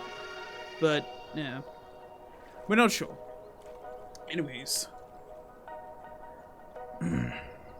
Oh dear, I'm not cut out for cooking. Oh, but Miss Momo is a terrible cook. What do we do?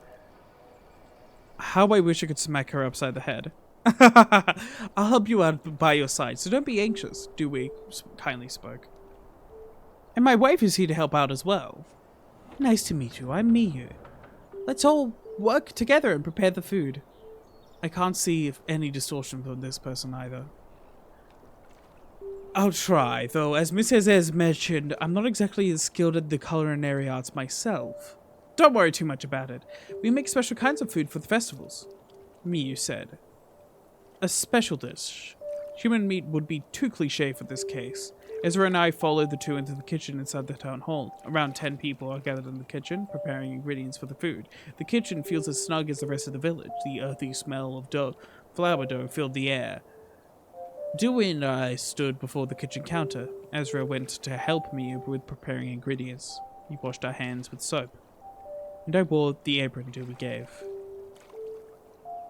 So what are you going to make? Bread and soup. That's rather simple for food served at a festival. The plainness is what we're trying to make here. Your mind becomes contaminated when you fill your stomach with delicious, extravagant food. An extravagant food contaminates the mind. Is not an expression that people would usually say. Contaminate the mind? That's an awful way to put it. You think so too, huh? It's what a town leader says. They work tirelessly for the mental soundness of our townspeople. This festival is part of their efforts. Will the mind become healthy after participating in the festival? Of course! You'll get to experience it as well. Miss Momo, during the festival, we wash away all of the filth from our minds.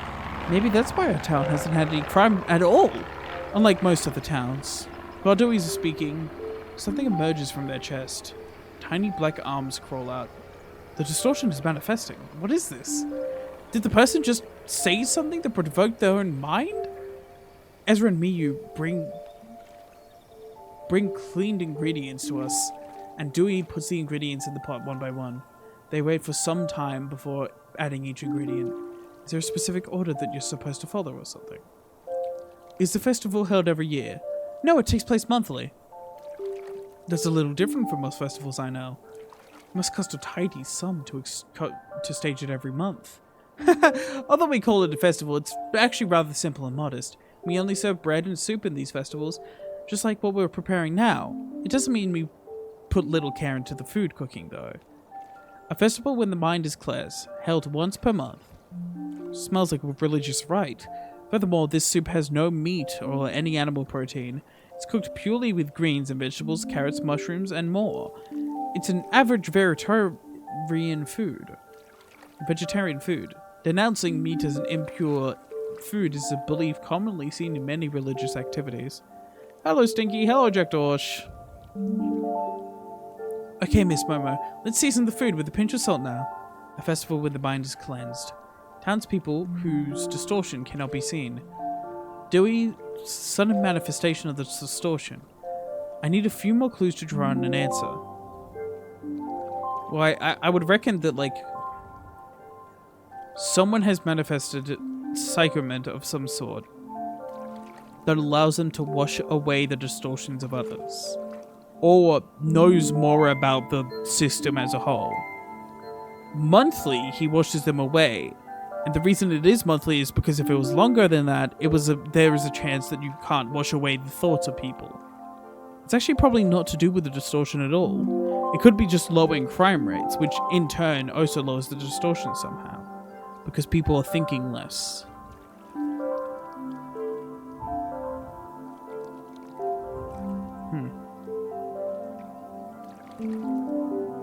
Okay, Miss Momo, let's season the food with a pinch of salt. Wait, Miss Momo, that's sugar, not salt. The cooking is almost finished. I didn't see any suspicious ingredients such as hallucinogens added to the soup throughout the process. festival is about to begin. People sit around for tables for 6 in the town hall cafeteria. Bowls of soup we made are placed in each table. A loaf of baked bread is put in front of each of us. Our table consisted of Ezra, Dewey, Miu, and myself, and lastly the town leader, along with a couple life-size wooden effigies. They're the figures the townsfolk were making during the daytime. The effigies also have soup and bread placed in front of them. I looked around. There's a stage at the front of the dining hall. On the stage is a steel chair. The cafeteria is structured in a way that people can see the stage from their tables. Sobs. Miss Momo is completely devoid of meat, Ezra whines, sitting across from me. I ignored her. There are more important matters to address. I can now see the distortions from the townspeople. The degrees of the distortions are all mild and slight like Dewey's. I reckon not everyone in town has joined the festival. There are 57 people in this dining hall, excluding Ezra and I. No, that's not the case. All the villagers have gathered here. No, that's not the case. All the villagers have gathered here. Townspeople answered. I love a good mushroom soup. Whoa. Oh.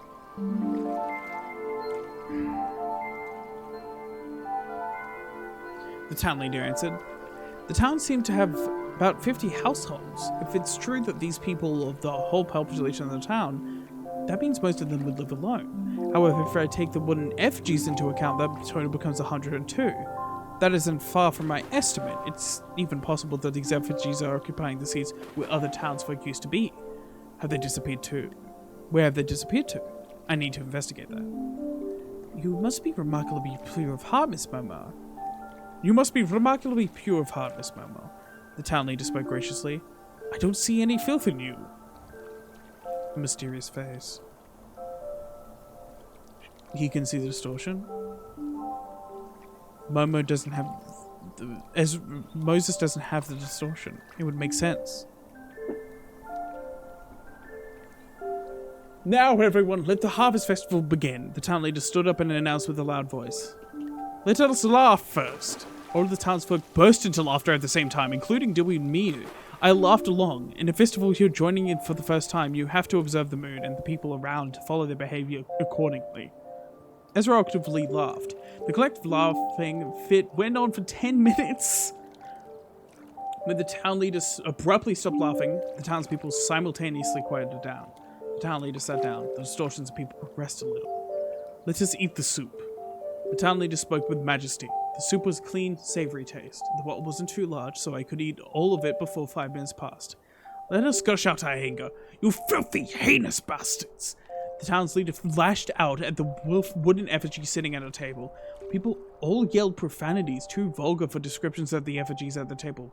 What are they upset about? Dewey and Miu were doing the same, swearing the forbidden faces. Ezra and I followed suit. The townspeople distortions progressed further. Once again, when the town leader stopped cursing, the whole cafeteria felt quiet. Let us eat the bread. The town leader said, slowing their ragged breath. It's an ordinary loaf of bread, buttered... ordinary loaf of buttered bread made from flour. The loaf is about the size of a fist. It doesn't have any particular flavor. The people quietly ate the bread. Kromk. I could hear the loud noise of teeth biting into something hard next to me. Ah. Dewey started bleeding from their mouth. A black object was inside the bread they were holding. It seems to be what broke their teeth. That thing feels familiar for some reason. A round of applause. Following the town leader's words, all people clapped in unison. Dewey, go to the chair. Yes. Dewey slowly rose from the seat and walked into the front of the dining hall. They climbed to the stage set and sat on a metal chair, on the steel chair. Let us all cry for Dewey, who will receive all of our filth. Oh. The town... Hold up, I needed something to drink.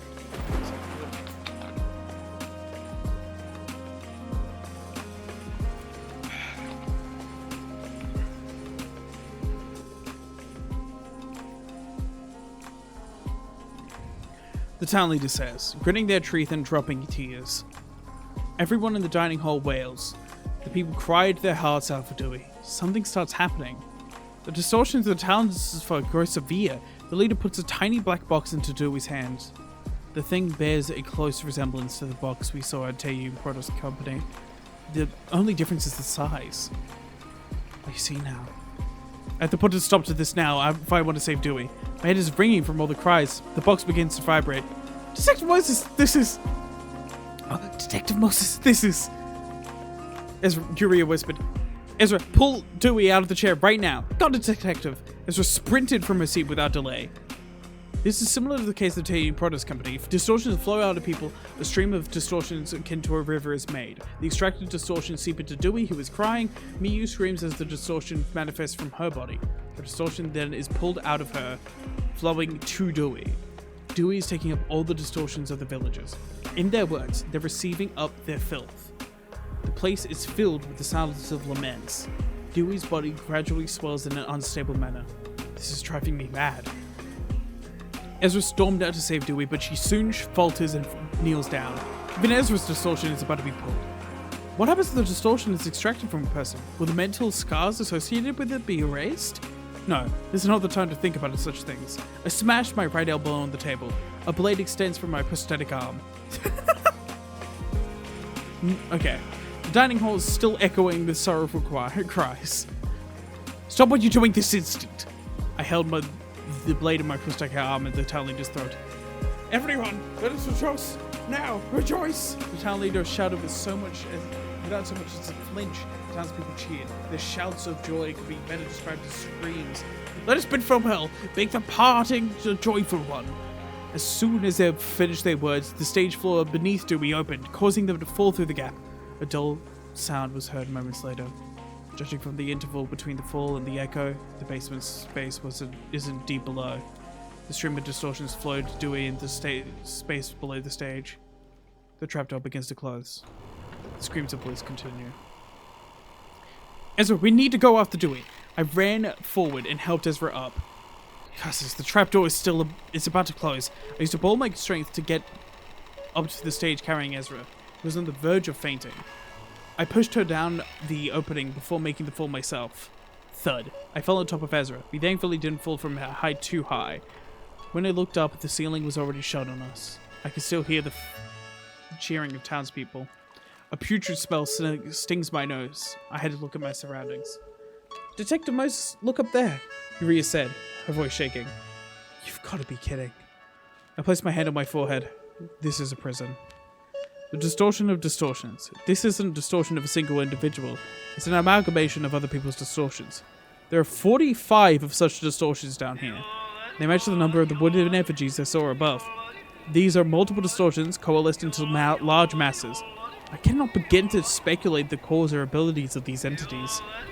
Dewey moans and squirms, their flesh expands and bursts. From the ruptures, arms and legs grow out. A swarm of butterflies come forth. Subsuds pour out. Utterly unfathomable distortions start crawling in our direction. I don't have my pipe with me. Ezra is lying unconscious. Fortunately, there's a door behind us.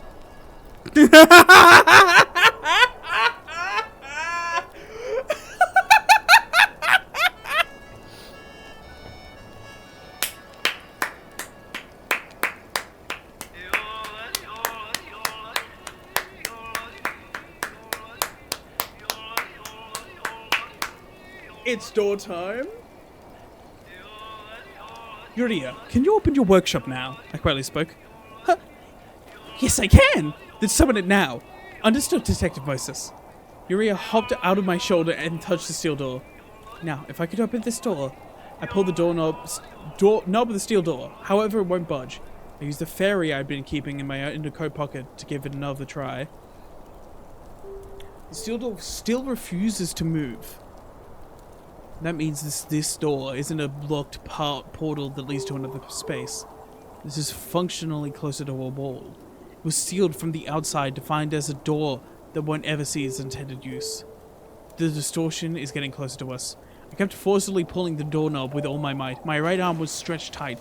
I have nothing else but the motor strength of my prosthetic arm to rely on. It was an expensive arm Ezra picked for me. Hoping that Ezra's choice of prosthetic limb was correct, I pulled the doorknob using all my strength. Steel chafing against the door frame produced a loud grating noise. The appeasing screech drew the attention of the bestial distortion, which then started running towards me. Damn it, the screws of my right arm squeaked. The joints connecting the prosthetic arm to my shoulder are starting to break from the strain, blood leaking out from the open gaps. This hurts like hell. I shut my eyes and squeezed out my strength one more time. Pring! With a roaring metallic noise, the door swung open. A flash of yellow light bolted across the room in a straight line. A gaping hole was made in the body of the beast-like Distortion that had almost reached me. The yellow harpoon got lodged in the wall on the opposite side of the room. Vesper stands in front of the open door, with matted hair and a haggard look. He looked around for a bit, drawing his yellow huando. Dr. Moses, you will have to take responsibility for what you've done. Glaring at me, Vesper spoke in a deep voice. I'm going to leave it till next time. If you enjoyed, feel free to follow. If you didn't, that's no scratch off my back. We are going to continue this next stream. Maybe next stream. It depends. I really want to get through this, is basically what I'm doing. I really want to get through all of this. So we will continue this. Join the raid. Join the raid, motherfuckers. Join the raid. Who am I raiding? Who am I raiding? Who am I raiding? Who am I raiding? Oh, this is a good question. Voices of the Void stream. I'm gonna raid that. If you enjoyed, feel free to follow. If you didn't, that's no scratch off my back. Join the raid, otherwise I will never read Distortion Detective again. Have a great day, and adios.